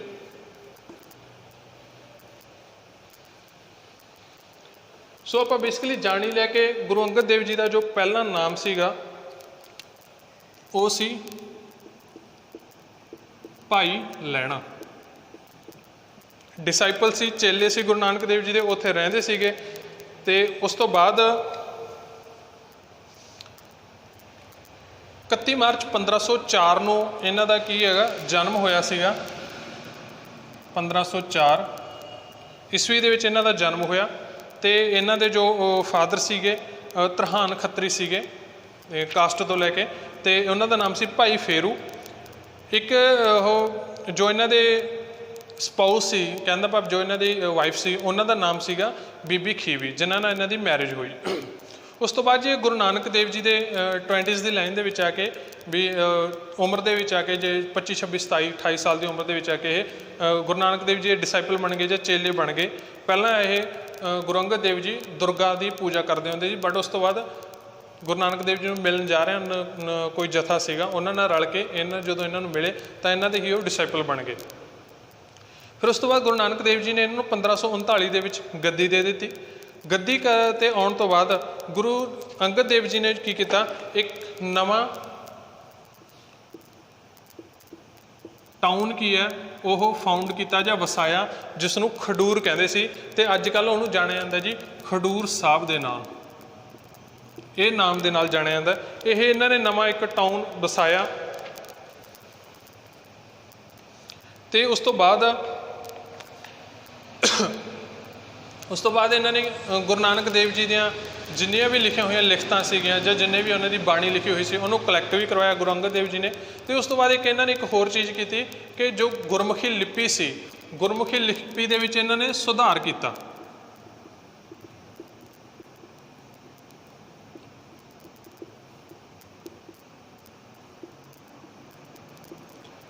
ਬਹੁਤ ਜ਼ਿਆਦਾ ਇਹ ਫੈਕਟਰ ਚੱਲਦਾ ਹੈ ਕਿ ਗੁਰਮੁਖੀ ਲਿਪੀ ਗੁਰੂ ਅੰਗਦ ਦੇਵ ਜੀ ਨੇ ਬਣਾਈ ਸੀ, ਬਟ ਨਹੀਂ, ਗੁਰਮੁਖੀ ਲਿਪੀ ਬਹੁਤ ਸਮਾਂ ਪਹਿਲਾਂ ਤੋਂ ਸੀ। ਸ਼ੇਖ ਫਰੀਦ ਜੀ ਨੇ 12ਵੀਂ ਸਦੀ ਦੇ ਵਿੱਚ ਗੁਰਮੁਖੀ ਲਿਪੀ ਦੇ ਵਿੱਚ ਲਿਖੀ ਹੈ ਜੋ ਬਾਣੀ ਲਿਖੀ, ਉਸ ਟਾਈਮ ਤੋਂ ਗੁਰਮੁਖੀ ਲਿਪੀ ਚੱਲ ਰਹੀ ਹੈ, ਬਟ ਉਹ ਆਰਡਰ ਦੇ ਵਿੱਚ ਨਹੀਂ ਸੀ, ਟੁੱਟ ਫੁੱਟ ਸੀ ਉਹ ਲਿਪੀ ਦੀ, ਇੱਕ ਪ੍ਰੋਪਰ ਆਰਡਰ ਨਹੀਂ ਸੀ। ਗੁਰੂ ਅੰਗਦ ਦੇਵ ਜੀ ਨੇ ਕੀਤਾ, ਉਹ ਲਿਪੀ ਨੂੰ ਸੁਧਾਰ ਕੀਤਾ ਅਤੇ ਉਹਨੂੰ ਇੱਕ ਆਰਡਰ ਦੇ ਵਿੱਚ ਲਿਆਇਆ, ਜਿੱਦਾਂ ਆਪਾਂ ਦੰਦੀ, ਹੋਠੀ ਅਤੇ ਤਾਲਵੀ ਇਸ ਤਰ੍ਹਾਂ ਪੜ੍ਹਦੇ ਹਾਂ, ਇਸ ਤਰ੍ਹਾਂ ਦਾ ਇੱਕ ਆਰਡਰ ਕ੍ਰੀਏਟ ਕੀਤਾ ਉਹਨਾਂ ਨੇ ਗੁਰਮੁਖੀ ਲਿਪੀ ਦਾ, ਅਤੇ ਉਹਨੂੰ ਇੱਕ ਸੁਧਾਰ ਦੇ ਰੂਪ ਦੇ ਵਿੱਚ, ਇੱਕ ਪਰਫੈਕਟ ਰੂਪ ਦੇ ਵਿੱਚ ਉਹ ਅੱਗੇ ਲੈ ਕੇ ਆਏ। ਇਹ ਉਹਨਾਂ ਨੇ ਇਸ ਦੇ ਵਿੱਚ ਸੁਧਾਰ ਕੀਤਾ, ਨਵੀਆਂ ਸ਼ੇਪਸ ਦਿੱਤੀਆਂ ਜਾਂ ਨਵੇਂ ਐਲਫਾਬੈਟਸ ਜੋੜੇ ਗਏ ਉਸ ਤੋਂ ਬਾਅਦ। ਅਤੇ ਇਸ ਤੋਂ ਬਾਅਦ ਹੀ ਇਹਨਾਂ ਨੇ ਕੀ ਕੀਤਾ, ਇੱਕ ਹੋਰ ਚੀਜ਼ ਸਟਾਰਟ ਕੀਤੀ, ਫਿਜ਼ੀਕਲੀ ਸਾਰਿਆਂ ਨੂੰ ਵੈਲ ਰੱਖਣ ਲਈ ਇਹਨਾਂ ਨੇ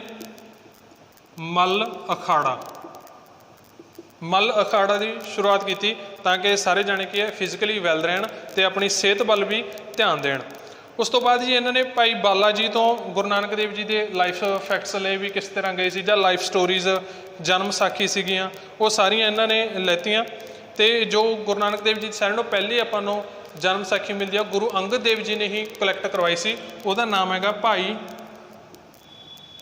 बाले दी जन्म साखी। यह गुरु अंगद देव जी ने ही बाला जी पासों यह साखी कलैक्ट करवाई सी।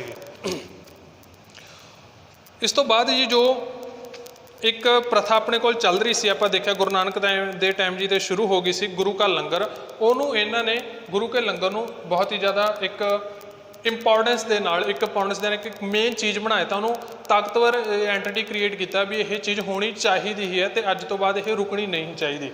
जिस तरह उस टाइम के यह चीज़ स्टार्ट हुई सी गुरु को लंगर दे विच।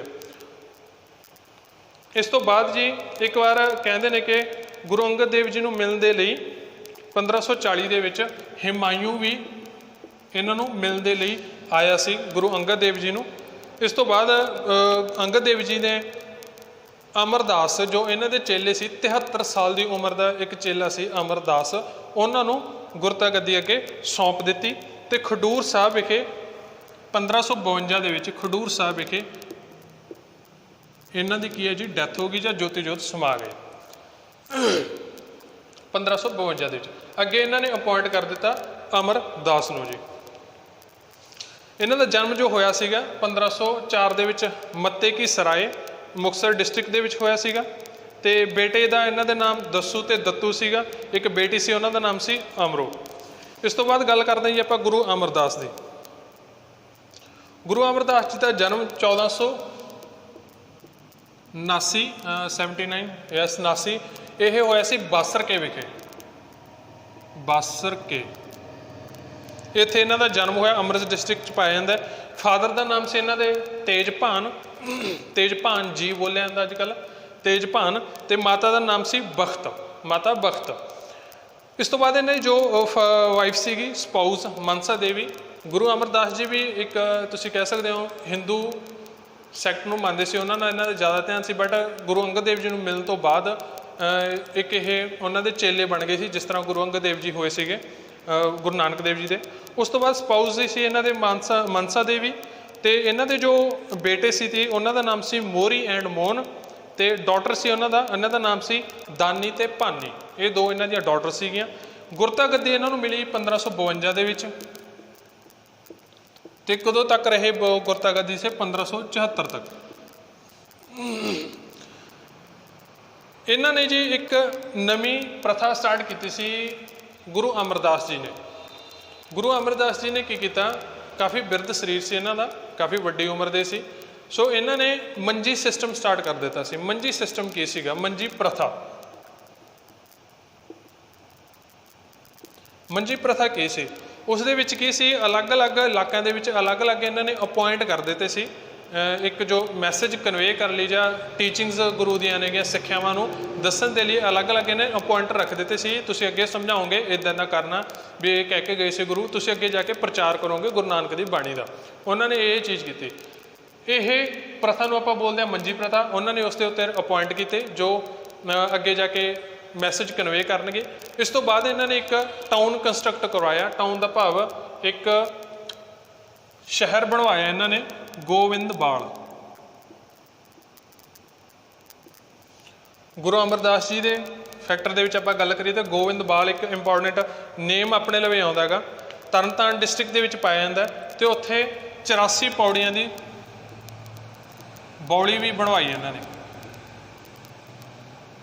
बौली खूह हुंदा जी, खूह नूं बौली बोलते हैं, तो उन्होंने 84 पौड़ियां लगदियां ने, उहदे नीचे तक पानी तक जाने लिए 84 पौड़ियां की बौली इन्होंने कंस्ट्रक्ट करवाई।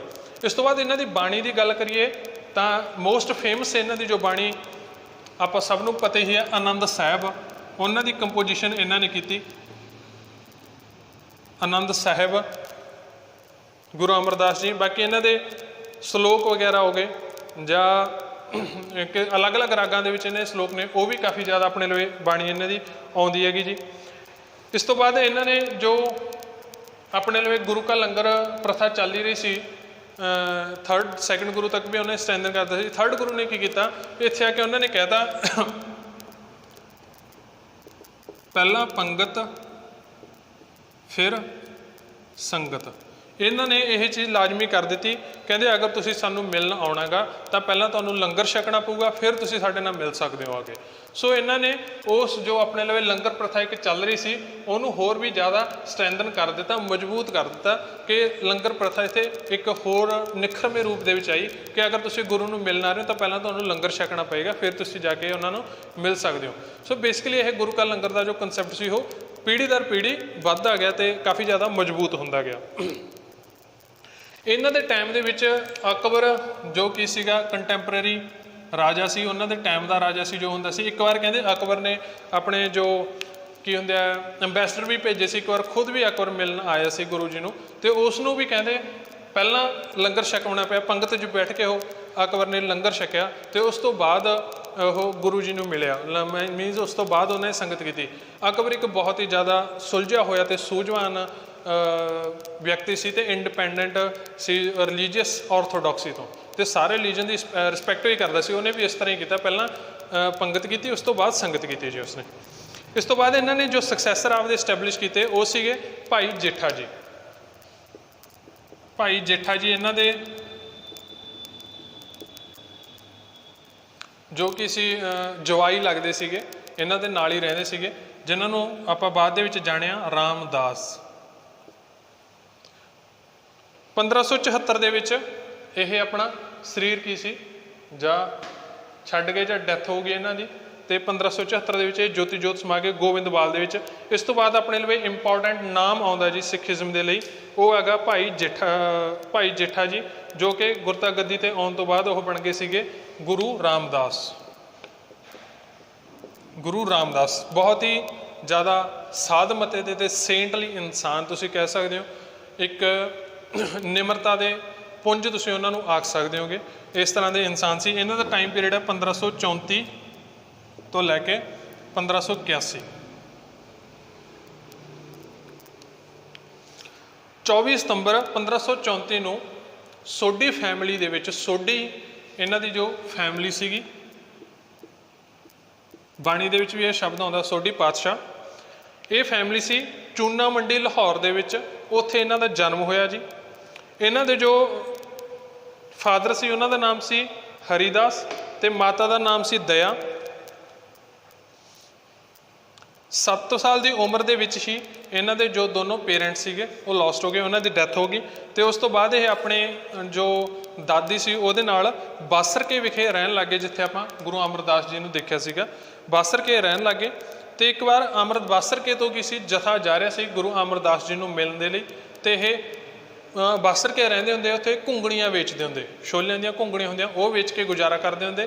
ਇਸ ਤਰ੍ਹਾਂ ਹੀ ਇਹ ਜੋ ਕੋਈ ਜਥਾ ਮਿਲ ਜਾ ਰਿਹਾ ਸੀ ਤਾਂ ਉਹਦੇ ਨਾਲ ਚਲੇ ਗਏ ਗੋਬਿੰਦਵਾਲ, ਅਤੇ ਉੱਥੇ ਜਾ ਕੇ ਇਹਨਾਂ ਨੂੰ ਬਹੁਤ ਜ਼ਿਆਦਾ ਚੰਗਾ ਲੱਗਿਆ ਗੁਰੂ ਅਮਰਦਾਸ ਜੀ ਨੂੰ ਮਿਲ ਕੇ, ਅਤੇ ਉੱਥੇ ਜਾ ਕੇ ਹੀ ਉਹਨਾਂ ਨਾਲ ਰਹਿਣ ਲੱਗ ਗਏ, ਪਰਮਾਨੈਂਟਲੀ ਉੱਥੇ ਸੈਟਲ ਹੋ ਗਏ। ਅਤੇ ਗੁਰੂ ਅਮਰਦਾਸ ਜੀ ਦੇ ਨਾਲ ਇਹ ਰਹਿੰਦੇ, ਕੰਮ ਕਰਦੇ, ਸੇਵਾ ਕਰਦੇ, ਸਾਰਾ ਉਹਨਾਂ ਦੀ ਓਨੈਸਟੀ ਨੂੰ ਇੱਕ ਇਕਾਗਰਤਾ ਨੂੰ ਦੇਖਦੇ ਹੋਏ ਗੁਰੂ ਅਮਰਦਾਸ ਜੀ ਨੇ ਕੀ ਕੀਤਾ, 1554 ਦੇ ਵਿੱਚ ਬੀਬੀ ਭਾਨੀ ਜੋ ਉਹਨਾਂ ਦੀ ਬੇਟੀ ਸੀ ਗੁਰੂ ਅਮਰਦਾਸ ਦੀ, ਉਹਨਾਂ ਦਾ ਵਿਆਹ ਕੀ ਹੈ ਗੁਰੂ ਰਾਮਦਾਸ ਨੇ ਆਪਣਾ ਜੋ ਨਾਮ ਸੀ ਭਾਈ ਜੇਠਾ ਜੀ ਨਾਲ ਕਰ ਦਿੱਤਾ। ਉਸ ਤੋਂ ਬਾਅਦ ਕੀ ਹੋਇਆ ਜੀ, ਇੱਕ ਵਾਰ ਮੁਗਲ ਐਂਪਰਰ ਨੂੰ ਅਕਬਰ ਨੂੰ ਕਿਹਾ ਗਿਆ ਸੀਗਾ ਕਿ ਜੋ ਸਿੱਖੀਜ਼ਮ ਨੇ ਇਹ ਇੱਕ ਅਲੱਗ ਸੈਕਟ ਕਰ ਰਹੇ ਨੇ ਜਾਂ ਰਿਲੀਜਨ ਦੇ ਖਿਲਾਫ ਬੋਲ ਰਹੇ ਨੇ ਇੱਦਾਂ ਕਰਕੇ, ਤਾਂ ਫਿਰ ਉਹਨੇ ਸੰਮਨ ਕੀਤਾ ਅਕਬਰ ਨੇ ਗੁਰੂ ਅਮਰਦਾਸ ਜੀ ਨੂੰ, ਕਹਿੰਦੇ ਆਓ ਜੀ ਕਲੈਰੀਫਾਈ ਕਰਕੇ ਜਾਓ ਤੁਸੀਂ ਕੀ ਕਰ ਰਹੇ ਹੋ। ਤਾਂ ਭਾਈ ਜੇਠਾ ਜੀ ਨੂੰ ਗੁਰੂ ਅਮਰਦਾਸ ਜੀ ਨੇ ਭੇਜਿਆ, ਅਤੇ ਉੱਥੇ ਜਾ ਕੇ ਇਹਨਾਂ ਨੇ ਬਹੁਤ ਹੀ ਵਧੀਆ ਇੱਕ ਢੰਗ ਦੇ ਨਾਲ ਰਿਪਰੈਜ਼ੈਂਟੇਸ਼ਨ ਦਿੱਤੀ, ਜੋ ਵੀ ਇਹ ਸੈਕਟ ਚੱਲ ਰਿਹਾ ਸੀ ਉਸ ਦੀ ਵੀ ਇੱਦਾਂ ਦਾ ਕੋਈ ਵੀ ਕੁਛ ਵੀ ਨਹੀਂ ਹੋ ਰਿਹਾ, ਜਾਂ ਜੋ ਵੀ ਇਹਨਾਂ ਨੇ ਕਲੈਰੀਫਿਕੇਸ਼ਨ ਦਿੱਤੀ ਉਹਦੇ ਨਾਲ ਗੁਰੂ ਅਮਰਦਾਸ ਜੀ ਨੂੰ ਹੋਰ ਵੀ ਸੈਟਲ ਹੋ ਗਏ ਸੀ ਕਿ ਇਸ ਤੋਂ ਬਾਅਦ ਦੇ ਜੋ ਗੁਰੂ ਨੇ ਉਹ ਭਾਈ ਜੇਠਾ ਜੀ ਹੀ ਹੋ ਸਕਦੇ ਨੇਗੇ। ਗੁਰੂ ਰਾਮਦਾਸ ਜੀ ਸੀ ਜੀ ਜਦੋਂ ਗੱਦੀ ਤੋਂ ਆਉਣ ਤੋਂ ਬਾਅਦ ਅਕਬਰ ਇਹਨਾਂ ਨੂੰ ਮਿਲਣ ਤੋਂ ਬਾਅਦ ਇੰਨਾ ਜ਼ਿਆਦਾ ਖੁਸ਼ ਹੋਇਆ ਸੀ ਕਿ ਉਹ ਗੱਦੀ ਤੋਂ ਆਉਣ ਤੋਂ ਬਾਅਦ ਗੁਰੂ ਰਾਮਦਾਸ ਜੀ ਦੀ ਜੋ ਘਰ ਵਾਲੀ ਸੀਗੀ ਭਾਨੀ, ਬੀਬੀ ਭਾਨੀ, ਉਹਨੂੰ ਲੈਂਡ ਗ੍ਰਾਂਟ ਕਰ ਦਿੱਤੀ ਸੀ ਜੀ, ਅਕਬਰ ਨੇ ਕਿਹਾ ਸੀ ਤੁਹਾਨੂੰ ਇਹ ਲੈਂਡ ਦਿੱਤੀ, ਤੁਸੀਂ ਇਹਦਾ ਯੂਜ਼ ਕਰ ਸਕਦੇ ਹੋਗੇ ਕਿਸ ਤਰ੍ਹਾਂ ਵੀ ਚਾਹੋ। ਉਸ ਤੋਂ ਬਾਅਦ ਕੀ ਹੋਇਆ ਜੀ, ਇਹਨਾਂ ਨੇ ਕੀ ਕੀਤਾ, ਗੋਬਿੰਦਵਾਲ ਛੱਡ ਕੇ ਇੱਕ ਇਹਨਾਂ ਨੇ ਟੈਂਕ ਕਨੈਕਟ ਕਹਿ ਸਕਦੇ ਹੋ ਡਗ ਕਰਵਾਇਆ, ਟੈਂਕ ਡਗ ਕਰਵਾਇਆ, ਸਰੋਵਰ ਪਟਵਾਇਆ, ਜਿਹੜੀ ਲੈਂਡ ਬੀਬੀ ਭਾਨੀ ਨੂੰ ਅਕਬਰ ਨੇ ਦਿੱਤੀ ਸੀਗੀ ਉੱਥੇ ਗੋਬਿੰਦਵਾਲ ਤੋਂ ਉਰਾਂ ਆ ਕੇ। ਤੇ ਉਹ ਟੈਂਕ ਦੇ ਆਲੇ ਦੁਆਲੇ ਜਾਂ ਸਰੋਵਰ ਦੇ ਆਲੇ ਦੁਆਲੇ ਇਹ ਸ਼ਹਿਰ ਵਸਾਉਣਾ ਇਹਨਾਂ ਨੇ ਸ਼ੁਰੂ ਕਰ ਦਿੱਤਾ ਤੇ ਉਸ ਦਾ ਸ਼ਹਿਰ ਦਾ ਨਾਮ ਰੱਖਿਆ ਗਿਆ ਜੀ ਗੁਰੂ ਕਾ ਚੱਕ। ਗੁਰੂ ਕਾ ਚੱਕ ਸ਼ਹਿਰ ਦੇ ਨਾਮ ਤੋਂ ਬਾਅਦ ਇਹ ਜੋ ਸ਼ਹਿਰ ਸੀਗਾ, ਵਿਲੇਜ ਸੀ, ਸੌਰੀ ਸ਼ਹਿਰ ਨਹੀਂ ਸੀ, ਵਿਲੇਜ ਸੀ। ਉਸ ਤੋਂ ਬਾਅਦ ਇਹ ਮਸ਼ਹੂਰ ਹੋਇਆ ਰਾਮਦਾਸਪੁਰਾ, ਇਸ ਨਾਮ ਦੇ ਨਾਲ ਮਸ਼ਹੂਰ ਹੋਇਆ ਤੇ ਇਵੈਂਚੁਅਲੀ ਚੱਲਦੇ ਹੋਏ ਅੱਜ ਕੱਲ੍ਹ ਆਪਾਂ ਇਹਨੂੰ ਜਾਣਦੇ ਹਾਂ ਜੀ ਅੰਮ੍ਰਿਤਸਰ ਦੇ ਨਾਮ ਦੇ ਨਾਲ। ਅੰਮ੍ਰਿਤਸਰ ਦੇ ਨਾਮ ਦੇ ਨਾਲ ਇਹ ਜੋ ਸਿਟੀ ਫਾਊਂਡ ਕੀਤੀ ਰਾਮਦਾਸ ਜੀ ਨੇ ਉਹ ਜਾਣੀ ਜਾਂਦੀ ਹੈ ਜੀ। ਤੇ ਅੰਮ੍ਰਿਤ ਦਾ ਮਤਲਬ ਸੀ ਜੋ ਟੈਂਕ ਇਹਨਾਂ ਨੇ ਕੰਡਕਟ ਕਰਾਇਆ, ਅੰਮ੍ਰਿਤ ਦਾ ਮਤਲਬ ਹੁੰਦਾ ਨੈਕਟਰ ਤੇ ਪੂਲ ਦਾ ਮਤਲਬ ਹੁੰਦਾ ਸਰੋਵਰ, ਕਹਿੰਦੇ ਅੰਮ੍ਰਿਤ ਦਾ ਸਰੋਵਰ। ਉਸ ਤੋਂ ਬਾਅਦ ਆਪਾਂ ਗੱਲ ਕਰੀਏ ਜੀ ਇਹਨਾਂ ਦੀ, ਜੋ ਇਹਨਾਂ ਨੇ ਬਾਣੀ ਦੀ ਰਚਨਾ ਕੀਤੀ ਹੈ, ਕਾਫੀ ਹਾਈ ਸਟੈਂਡਰਡ ਦੀ ਇਹਨਾਂ ਨੇ ਬਾਣੀ ਦੀ ਰਚਨਾ ਕੀਤੀ ਹੈ, ਕਾਫੀ ਜ਼ਿਆਦਾ ਬਾਣੀ ਦੀ ਰਚਨਾ ਕੀਤੀ ਹੈ। ਇੱਕ ਇੰਪੋਰਟੈਂਟ ਫੈਕਟਰ ਨੇ ਕਿ ਗੁਰੂ ਗ੍ਰੰਥ ਸਾਹਿਬ ਦੀ ਆਪਾਂ ਗੱਲ ਕਰੀਏ ਤਾਂ ਉਹਨਾਂ ਦੇ ਵਿੱਚ ਇਹਨਾਂ ਦੀ ਕਾਫੀ ਜ਼ਿਆਦਾ ਬਾਣੀ ਕੰਪੋਜ਼ਡ ਹੈ। ਉਹਦੇ ਵਿੱਚ ਇਹਨਾਂ ਦੇ ਆ ਜਾਂਦੇ ਨੇ ਜੀ 678 ਸ਼ਬਦ ਜਾਂ ਸ਼ਲੋਕ ਨੇਗੇ ਉਹ ਜੋ ਪਾਏ ਜਾਂਦੇ ਨੇ। ਬਟ ਇੰਪੋਰਟੈਂਟ ਫੈਕਟਰ ਇੱਥੇ ਕੀ ਬਣ ਜਾਂਦਾ ਕਿ ਉਹ ਜਿਹੜੇ ਸ਼ਬਦ ਜਾਂ ਸ਼ਲੋਕ ਨੇ 30 ਰਾਗਾਂ ਦੇ ਵਿੱਚ ਨੇ, 30 ਡਿਫਰੈਂਟ ਰਾਗਾਂ ਦੇ ਵਿੱਚ ਨੇ, ਕਿ ਬਹੁਤ ਹੀ ਜ਼ਿਆਦਾ ਮਿਊਜ਼ਿਕ ਕੰਪੋਜੀਸ਼ਨ ਇਹਦੇ ਵਿੱਚ ਪਾਈ ਜਾਂਦੀ ਹੈ ਇਹਨਾਂ ਸ਼ਬਦਾਂ ਦੇ ਵਿੱਚ। ਜਿਹੜੇ ਰਾਗ ਦੱਸੇ ਗਏ ਨੇ ਵੀ ਤੁਸੀਂ ਇਹ ਰਾਗ ਦੇ ਵਿੱਚ ਇਹਨੂੰ ਗਾਉਣਾ, ਉਹ ਅਲੱਗ-ਅਲੱਗ ਰਾਗਾਂ ਦੇ ਵਿੱਚ ਪਾਈ ਜਾਂਦੀ ਹੈ। 30 ਰਾਗਾਂ ਦੇ ਵਿੱਚ 678 ਸ਼ਬਦ ਜਾਂ ਸ਼ਲੋਕ ਨੇਗੇ ਤੇ ਖੁਦ ਬਹੁਤ ਵਧੀਆ ਇਹ ਕਵੀ ਸੀਗੇ, ਬਹੁਤ ਹੀ ਵਧੀਆ ਪੋਇਟ ਸੀਗੇ ਇੱਕ ਗੁਰੂ ਰਾਮਦਾਸ। ਇਸ ਤੋਂ ਬਾਅਦ ਆਪਾਂ ਗੱਲ ਕਰੀਏ ਲਾਵਾਂ ਦਾ ਕੰਸੈਪਟ ਹੈ ਜੋ ਸਿੱਖੀਜ਼ਮ ਦੇ ਵਿੱਚ ਲਾਵਾਂ ਕੰਸੈਪਟ ਆਉਂਦਾ ਹੈਗਾ। ਆਨੰਦ ਕਾਰਜਾਂ ਵੇਲੇ ਲਾਵਾਂ ਪੜ੍ਹੀਆਂ ਜਾਂਦੀਆਂ ਨੇ, ਉਹ ਵੀ ਗੁਰੂ ਰਾਮਦਾਸ ਜੀ ਨੇ ਇੰਟਰੋਡਿਊਸ ਕੀਤੀਆਂ, ਲਾਵਾਂ ਲਿਖੀਆਂ ਉਹਨਾਂ ਨੇ। ਤੇ ਉਸ ਤੋਂ ਬਾਅਦ ਉਹਨਾਂ ਨੇ ਇਹ ਕੰਡਕਟ ਵੀ ਕੀਤਾ ਕਿ ਉਸ ਤੋਂ ਬਾਅਦ ਸਿੱਖੀਜ਼ਮ ਦੇ ਵਿੱਚ ਜੋ ਵੀ ਮੈਰਿਜਸ ਹੋਊਗੀ ਉਹ ਲਾਵਾਂ ਦੇ ਨਾਲ ਹੋਇਆ ਕਰੂਗੀ। ਮੈਰਿਜਸ ਫਿਰ ਲਾਵਾਂ ਦੇ ਨਾਲ ਹੋਣੀਆਂ ਸ਼ੁਰੂ ਹੋ ਗਈਆਂ ਤੇ ਲਾਵਾਂ ਦੇ ਕੰਸੈਪਟ ਦੇ ਵਿੱਚ ਇਹਨਾਂ ਨੇ ਘੋੜੀਆਂ ਵੀ ਲਿਖੀਆਂ। ਘੋੜੀਆਂ ਜੋ ਵਿਆਹਾਂ ਤੇ ਗਾਈਆਂ ਜਾਂਦੀਆਂ ਨੇ ਉਹ ਵੀ ਇਹਨਾਂ ਨੇ ਰਚਨਾ ਕੀਤੀ ਸੀ। ਗੁਰੂ ਅਮਰਦਾਸ ਜੀ ਨੇ ਸਟਾਰਟ ਕੀਤਾ ਸੀ ਆਪਣੇ ਲਵੇ ਮੰਜੀ ਸਿਸਟਮ, ਜੇ ਤੁਹਾਡੇ ਧਿਆਨ 'ਚ ਹੋਵੇ। ਉਸ ਤੋਂ ਬਾਅਦ ਮੰਜੀ ਸਿਸਟਮ ਨੂੰ ਇੱਕ ਹੋਰ ਸਟੈਪ ਫਰਦਰ ਲਿਆਂਦੇ ਹੋਏ ਇਹਨਾਂ ਨੇ ਕੀ ਬਣਾਤਾ ਜੀ, ਗੁਰੂ ਰਾਮਦਾਸ ਜੀ ਨੇ ਕੀ ਬਣਾਤਾ, ਮਸੰਦ ਪ੍ਰਥਾ। ਮੰਜੀ ਸਿਸਟਮ ਦੇ ਉੱਪਰ ਜਿਹੜੇ ਮੇਨ ਪੁਆਇੰਟਰਸ ਰੱਖੇ ਹੋਏ ਸੀ, ਅਪੁਆਇੰਟ ਕੀਤੇ ਹੋਏ ਸੀ ਜਾਂ ਮੇਨ ਇਨਸਾਨ ਅੱਗੇ ਜਾ ਕੇ ਪ੍ਰੀਚਿੰਗਸ ਕਰਦੇ ਸੀ, ਉਹਨਾਂ ਨੂੰ ਮਸੰਦ ਪ੍ਰਥਾ ਤਿਆਰ ਕਰ ਦਿੱਤੀ, ਉਹਨੂੰ ਮਸੰਦ ਦੇ ਦਿੱਤਾ ਵੀ ਜੋ ਵੀ ਤੁਹਾਡੇ ਟੀਚਿੰਗਸ ਹੋਣਗੀਆਂ ਉਹ ਮਸੰਦ ਤੁਹਾਡੇ ਕੀ ਨੇਗੇ, ਗੁਰੂ ਨਾਨਕ ਦਾ ਮੈਸੇਜ ਹੈ ਜੋ ਉਹਨੂੰ ਕਨਵੇ ਕਰਨਗੇ। ਤੇ ਉਸ ਤੋਂ ਬਾਅਦ ਕੀ ਹੈ ਜੀ, ਜਿੰਨੀ ਵੀ ਆਫਰਿੰਗਸ ਹੋਊਗੀ ਜਾਂ ਕਲੈਕਸ਼ਨ ਹੋਇਆ ਕਰੂਗੀ ਉਹ ਅੱਗੇ ਗੁਰੂ ਕੇ ਘਰ ਨੂੰ ਪ੍ਰੋਵਾਈਡ ਕਰਵਾਈ ਜਾਇਆ ਕਰੇਗੀ। ਗੁਰੂ ਰਾਮਦਾਸ ਜੀ ਨੇ ਜੀ ਮਿਸ਼ਨਰੀ ਸੈਂਡ ਕੀਤੇ, ਉਹਨਾਂ ਦੇ ਵਿੱਚੋਂ ਇੱਕ ਬਹੁਤ ਹੀ ਇੰਪੋਰਟੈਂਟ ਨਾਮ ਆ ਜਾਂਦਾ ਭਾਈ ਗੁਰਦਾਸ। ਮਸੰਦਾਂ ਦੇ ਵਿੱਚ ਇਹ ਨਾਮ ਆਉਂਦਾ ਭਾਈ ਗੁਰਦਾਸ, ਬਹੁਤ ਹੀ ਇੰਟੈਲੈਕਚੁਅਲ ਇਨਸਾਨ ਭਾਈ ਗੁਰਦਾਸ। ਤੇ ਇਹ ਵੀ ਆਗਰਾ ਤੱਕ ਮੈਸੇਜ ਲੈ ਕੇ ਗਏ ਗੁਰੂ ਨਾਨਕ ਦੇਵ ਜੀ ਦਾ। ਉਸ ਤੋਂ ਬਾਅਦ ਕੀ ਹੋਇਆ ਜੀ, ਇੱਕ ਵਾਰ ਗੁਰੂ ਰਾਮਦਾਸ ਜੀ, ਜੋ ਆਪਾਂ ਸ਼ਾਂਤੀ ਦੇ ਪੁੰਜ ਗੱਲ ਕੀਤੀ ਸੀ ਇਹਨਾਂ ਦੀ, ਉਹ ਕਿਉਂ ਕਿਹਾ ਜਾਂਦਾ ਇਹਨਾਂ ਨੂੰ, ਗੁਰੂ ਰਾਮਦਾਸ ਜੀ ਨੂੰ ਮਿਲਣ ਇੱਕ ਵਾਰ ਸ਼੍ਰੀ ਚੰਦ ਜੀ ਆਏ, ਜੋ ਉਹਨਾਂ ਦੇ ਗੁਰੂ ਨਾਨਕ ਦੇਵ ਜੀ ਦੇ ਬੇਟਾ ਸੀ, ਉਹ ਮਿਲਣ ਆਏ। ਤੇ ਉਹ ਜਦੋਂ ਜਿਹੜੇ ਕੋਰਟ ਦੇ ਵਿੱਚ ਬੈਠੇ ਹੁੰਦੇ ਸੀ ਇਹ ਮਿਲਣ ਆਏ ਤਾਂ ਉਹਨਾਂ ਨੇ ਕਿਹਾ, ਸਾਹਮਣੇ ਆ ਕੇ ਜਦੋਂ ਗੱਲ ਕੀਤੀ, ਜਿਹੜਾ ਵੀ ਦਰਬਾਰ ਸਜਾਉਂਦੇ ਸੀ ਉਹਨਾਂ ਨੇ ਸਿੱਧਾ ਆ ਕੇ ਗੱਲ ਕੀਤੀ ਕਿ ਉਹਨਾਂ ਦੀ ਦਾੜੀ 'ਤੇ ਪੁਆਇੰਟ ਕੀਤੀ। ਗੁਰੂ ਰਾਮਦਾਸ ਜੀ ਦੀ ਦਾੜੀ ਕਾਫੀ ਜ਼ਿਆਦਾ ਵੱਡੀ ਹੁੰਦੀ ਸੀ। ਉਹਨੇ ਸਿੱਧੀ ਗੱਲ ਕੀਤੀ, ਕਹਿੰਦੇ ਤੁਸੀਂ ਏਡੀ ਏਡੀ ਦਾੜੀ ਕਿਉਂ ਵਧਾਈ ਹੈ, ਏਡਾ ਦਾੜਾ ਕਿਉਂ ਰੱਖਿਆ, ਕਹਿੰਦਾ ਏਡੇ ਵੱਡਾ। ਤਾਂ ਗੁਰੂ ਰਾਮਦਾਸ ਜੀ ਜਿੱਥੇ ਬੈਠੇ ਸੀ ਉੱਥੋਂ ਉਤਰ ਕੇ ਆਏ, ਉੱਥੋਂ ਉਤਰ ਕੇ ਉਹਨਾਂ ਨੇ ਕੀਤਾ ਆਪਦੀ ਦਾੜੀ ਦੇ ਨਾਲ ਸ਼੍ਰੀ ਚੰਦ ਦੇ ਜੋ ਪੈਰ ਸੀਗੇ ਉਹਨਾਂ ਨੂੰ ਸਾਫ਼ ਕਰਨਾ ਸ਼ੁਰੂ ਕਰ ਦਿੱਤਾ। ਇਹਨਾਂ ਕਿਹਾ ਜੀ, ਕਹਿੰਦੇ ਤੁਹਾਡੇ ਵਰਗੇ ਜਿਹੜੇ ਰੱਬੀ ਇਨਸਾਨ ਨੇ ਜਾਂ ਰੂਹਾਨੀ ਰੂਹਾਂ ਨੇ ਉਹਨਾਂ ਦੇ ਪੈਰ ਸਾਫ਼ ਕਰਨ ਲਈ ਹੀ ਅਸੀਂ ਇਹ ਏਡੀ ਦਾੜੀ ਵਧਾਈ ਹੈਗੀ।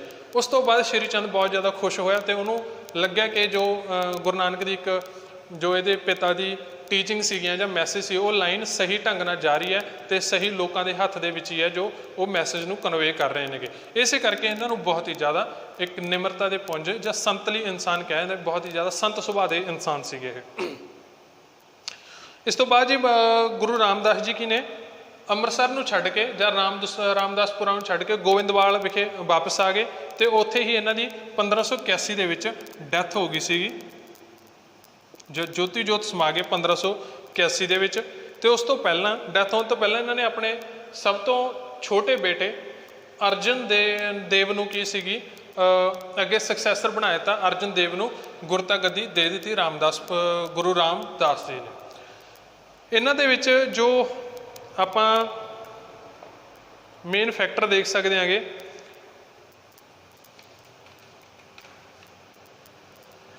ਉਹ ਇਹ ਸੀ ਕਿ ਗੁਰੂ ਰਾਮਦਾਸ ਜੀ ਦੇ ਦੋ ਬੇਟੇ ਸੀਗੇ, ਪ੍ਰਿਥੀ ਚੰਦ ਤੇ ਅਰਜਨ ਦੇਵ। ਬਟ ਉਹਨਾਂ ਨੇ ਕੀ ਕੀਤਾ, ਵੱਡੇ ਬੇਟੇ ਨੂੰ ਛੱਡ ਕੇ ਛੋਟੇ ਬੇਟੇ ਨੂੰ ਉਹਨਾਂ ਨੇ ਸਮਝਿਆ ਕਿ ਜੋ ਵੀ ਉਹਨਾਂ ਨੂੰ ਓਬਜੈਕਟਿਵਸ ਚਾਹੀਦੇ ਜਾਂ ਜੋ ਵੀ ਉਹਨਾਂ ਨੂੰ ਕੁਝ ਪੁਆਇੰਟਰਸ ਚਾਹੀਦੇ ਸੀ ਇਸ ਇਨਸਾਨ ਵਿੱਚ ਨੇ, ਉਹ ਛੋਟੇ ਬੇਟੇ ਨੂੰ ਉਹ ਚੀਜ਼ ਗੁਰਤਾ ਗੱਦੀ ਦਿੱਤੀ ਗਈ। ਅਤੇ ਉਸੇ ਦੇ ਚੱਲਦੇ ਇਸੇ ਦੀ ਖਾਰ ਦੇ ਚੱਲਦੇ ਹੋਏ ਐਂਡ ਦੇ ਵਿੱਚ ਆਪਾਂ ਦੇਖਾਂਗੇ ਕਿ ਗੁਰੂ ਅਰਜਨ ਦੇਵ ਜੀ ਦੀ ਜੋ ਸ਼ਹੀਦੀ ਹੁੰਦੀ ਹੈ ਉਹਦੇ ਵਿੱਚ ਉਸ ਦਾ ਵੀ ਇੱਕ ਵੱਡਾ ਹੱਥ ਰਹਿੰਦਾ ਹੈ, ਜਾਂ ਗੁਰੂ ਅਰਜਨ ਦੇਵ ਜੀ ਜੋ ਗੱਦੀ 'ਤੇ ਆਉਂਦੇ ਨੇ ਤਾਂ ਕਿਸ ਤਰ੍ਹਾਂ ਦੇ ਅਲੱਗ-ਅਲੱਗ ਇੱਕ ਕਹਿ ਸਕਦੇ ਹੋ ਆਸਪੈਕਟ ਬਣਦੇ ਨੇ ਗੁਰਤਾ ਗੱਦੀ ਦੇ ਲਈ। ਗੁਰੂ ਅਰਜਨ ਦੇਵ ਜੀ ਦੀ ਗੱਲ ਕਰੀਏ ਤਾਂ ਉਹਨਾਂ ਦਾ ਜਨਮ ਜੋ ਸੀ ਅਰਜਨ ਦੇਵ ਸੀ ਇਹਨਾਂ ਦਾ ਪਹਿਲਾ ਨਾਮ। ਗੁਰਤਾ ਗੱਦੀ ਦੇ ਮਿਲਣ ਤੋਂ ਬਾਅਦ ਇਹਨਾਂ ਨੂੰ ਗੁਰੂ ਕਿਹਾ ਗਿਆ। ਤਾਂ ਇਹਨਾਂ ਦਾ ਜੋ ਟਾਈਮ ਪੀਰੀਅਡ ਹੈ 1563 ਤੋਂ 1606,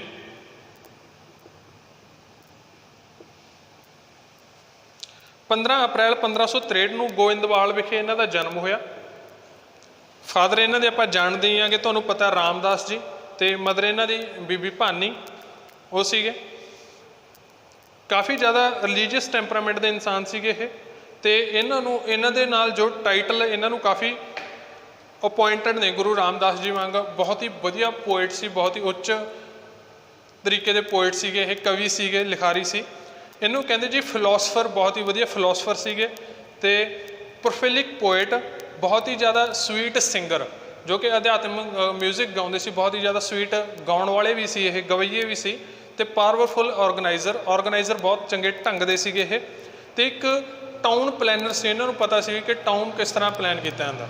ਅੱਗੇ ਆਪਾਂ ਦੇਖਾਂਗੇ ਕਿ ਉਹ ਕਿੱਥੇ ਆਪਾਂ ਨੂੰ ਪਤਾ ਲੱਗਦਾ ਕਿ ਟਾਊਨ ਪਲੈਨਿੰਗ ਦਾ। ਅਤੇ ਇੱਕ ਦੂਰ ਅੰਦੇਸ਼ੀ ਵਾਲੇ ਇਨਸਾਨ ਸੀ। ਕਾਫੀ ਜ਼ਿਆਦਾ ਕੁਆਲਿਟੀਜ਼ ਗੁਰੂ ਅਰਜਨ ਦੇਵ ਦੇ ਵਿੱਚ ਸੀ, ਅਤੇ ਉਹਨਾਂ ਨੂੰ ਦੇਖਦੇ ਹੋਏ ਉਹਨਾਂ ਨੂੰ ਰਾਮਦਾਸ ਜੀ ਨੇ ਗੱਦੀ ਦਿੱਤੀ ਸੀਗੀ। ਇਹਨਾਂ ਦੀ ਜੋ ਮੈਰਿਜ ਸੀਗੀ, ਉਹਨਾਂ ਦੀ ਮੈਰਿਜ ਹੋਈ ਗੁਰੂ ਅਰਜਨ ਦੇਵ ਜੀ ਦੀ ਮਾਤਾ ਗੰਗਾ ਨਾਲ, ਅਤੇ ਉਹਨਾਂ ਤੋਂ ਇੱਕ ਬੱਚੇ ਨੇ ਜਨਮ ਲੈਤਾ, ਬੇਟੇ ਨੇ, ਉਹਦਾ ਨਾਮ ਸੀ ਹਰਗੋਬਿੰਦ।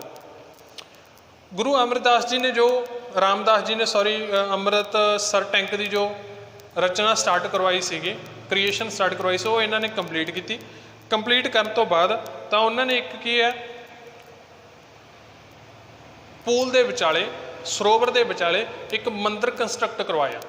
ਇਸ ਤੋਂ ਆਪਾਂ ਨੂੰ ਪਤਾ ਲੱਗਦਾ ਕਿ ਉਹ ਬਹੁਤ ਹੀ ਵਧੀਆ ਟਾਊਨ ਪਲੈਨਰ ਸੀਗੇ। ਉਸ ਟਾਈਮ ਦੀ ਟੈਕਨੋਲੋਜੀ ਦੇ ਵਿੱਚ ਮੰਦਿਰ ਬਣਵਾਇਆ ਪਾਣੀ ਦੇ ਵਿਚਾਲੇ ਉਹਨਾਂ ਨੇ, ਅਤੇ ਉਸ ਦਾ ਨਾਮ ਰੱਖਿਆ ਗਿਆ ਜੀ ਹਰੀ ਮੰਦਰ, ਮੀਨਸ ਗੋਡਸ ਟੈਂਪਲ, ਜਿਹਨੂੰ ਆਪਾਂ ਹਰਿਮੰਦਰ ਸਾਹਿਬ ਅੱਜ ਕੱਲ੍ਹ ਕਹਿੰਦੇ ਹਾਂ, ਹਰਿਮੰਦਰ ਸਾਹਿਬ। ਇਹਨਾਂ ਨੇ ਬਣਵਾਇਆ, ਪੂਲ ਦੇ ਵਿਚਾਲੇ ਤਿਆਰ ਕਰਵਾਇਆ। ਅਤੇ ਇਸ ਦੀ ਨੀਂਹ ਲਈ ਇਹਨਾਂ ਨੇ ਸਾਈਂ ਮੀਆਂ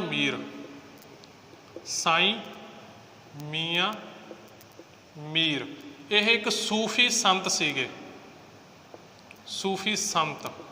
ਇਹਨਾਂ ਨੂੰ ਇਨਵਾਈਟ ਕੀਤਾ, ਕਹਿੰਦੇ ਜੀ ਤੁਸੀਂ ਆ ਕੇ ਹਰਿਮੰਦਰ ਦੀ ਨੀਂਹ ਰੱਖੋ, ਗੋਡ ਦੇ ਟੈਂਪਲ ਦੀ ਨੀਂਹ ਆ ਕੇ ਤੁਸੀਂ ਰੱਖੋ। ਇੱਕ ਮੁਸਲਮਾਨ ਸੰਤ, ਸੂਫੀ ਸੰਤ ਸਾਈਂ ਮੀਆਂ ਮੀਰ, ਜਿੱਥੇ ਉਹਨਾਂ ਨੂੰ ਬੁਲਾਇਆ ਗਿਆ। ਇੱਥੋਂ ਆਪਾਂ ਨੂੰ ਪਤਾ ਲੱਗ ਰਿਹਾ ਜੋ ਆਦੇਸ਼ ਦਿੱਤਾ ਸੀ ਗੁਰੂ ਨਾਨਕ ਦੇਵ ਨੇ, ਨਾ ਕੋ ਹਿੰਦੂ ਨਾ ਕੋ ਮੁਸਲਮਾਨ, ਉਹ ਇੱਥੇ ਆਪਾਂ ਨੂੰ ਪਤਾ ਲੱਗ ਰਿਹਾ ਕਿ ਇੱਥੇ ਕੁਛ ਵੀ ਨਹੀਂ ਦੇਖਿਆ ਗਿਆ ਮੁਸਲਮਾਨ ਜੋ ਕੁਛ ਵੀ। ਉਹਨਾਂ ਨੇ ਸੂਫੀ ਸੰਤ ਸੀ ਸਾਈਂ ਮੀਆਂ ਮੀਰ, ਉਸ ਨੂੰ ਹਰਿਮੰਦਰ ਸਾਹਿਬ ਦੀ ਨੀਂਹ ਰੱਖਣ ਲਈ ਆਖਿਆ ਗਿਆ। ਅੱਜ ਕੱਲ੍ਹ ਤੁਹਾਡੀ ਸੁਸਾਇਟੀ ਫਿਰ ਵੀ ਕਾਸਟ ਬੇਸਡ ਹੈ, ਬਹੁਤ ਹੀ ਜ਼ਿਆਦਾ ਕਾਸਟ ਬਿਲੀਵਡ ਹੈ, ਅਤੇ ਉਹ ਇਹ ਚੀਜ਼ ਨੂੰ ਬਹੁਤ ਹੀ ਜ਼ਿਆਦਾ ਨੋਟਡ ਕਰਦੇ ਆ ਕਿ ਇੱਥੇ ਮੁਸਲਮਾਨ ਸੰਤ ਨੂੰ ਬੁਲਾਇਆ ਗਿਆ ਜੀ। ਐਡਾ ਤਕੜਾ ਸਾਡਾ ਰਿਲੀਜਨ ਹੈ, ਅਸੀਂ ਮੁਸਲਮਾਨ ਨੂੰ ਬੁਲਾਇਆ ਸੀ, ਐਡੇ ਤਕੜੇ ਸੰਤ ਸੀਗੇ। ਬਟ ਉਹ ਇਹ ਚੀਜ਼ ਨਹੀਂ ਦੇਖ ਰਹੇ ਵੀ ਕਿ ਉਹ ਗੁਰੂ ਨਾਨਕ ਦਾ ਜੋ ਮੈਸੇਜ ਸੀ ਉਸੇ ਨੂੰ ਕਨਵੇ ਕਰ ਰਹੇ ਨੇਗੇ, ਕਿ ਉੱਥੇ ਹਿੰਦੂ ਮੁਸਲਮਾਨ ਦੀ ਤਾਂ ਕੋਈ ਗੱਲ ਹੈ ਹੀ ਨਹੀਂ। ਇੱਕ ਉਹਨਾਂ ਨੇ ਸੂਫੀ ਸੰਤ ਸੀ ਨਾਲ ਜੋ ਜੁੜਿਆ ਹੋਇਆ, ਸੰਤ ਇਨਸਾਨ ਸੀ, ਅਧਿਆਤਮਵਾਦੀ ਇਨਸਾਨ ਸੀ, ਉਹਨਾਂ ਤੋਂ ਉਹਨਾਂ ਨੇ ਨੀਂਹ ਰਖਵਾਈ। ਇਸ ਤੋਂ ਬਾਅਦ ਜੀ ਇਹਨਾਂ ਨੇ ਕੀ ਕੀਤਾ, ਹਰਿਮੰਦਰ ਸਾਹਿਬ ਦੀ ਨੀਂਹ ਰਖਵਾਈ ਇਹਨਾਂ ਨੇ 1579 ਦੇ ਵਿੱਚ। 1579 ਦੇ ਵਿੱਚ इस तो बाद इन्हें किया सारे मेन फैक्टर जो इन्हों का आ जाता है जीवन का, सारे जिन्नी भी बाणी की रचना हुई सी इन्होंने सारी इकट्ठी करवाई, सारी इकट्ठी करवा के इन्होंने एक दर्ज की, एक पोथी दे विच दर्ज की, तो उन्होंने बोलिया जाता है पोथी साहिब। तो उस तो बाद चंगी तरह कंपाइल होने तो बाद अपनी बारी या सारी जोड़न तो बाद इसका नाम आया जी अगे आदि ग्रंथ।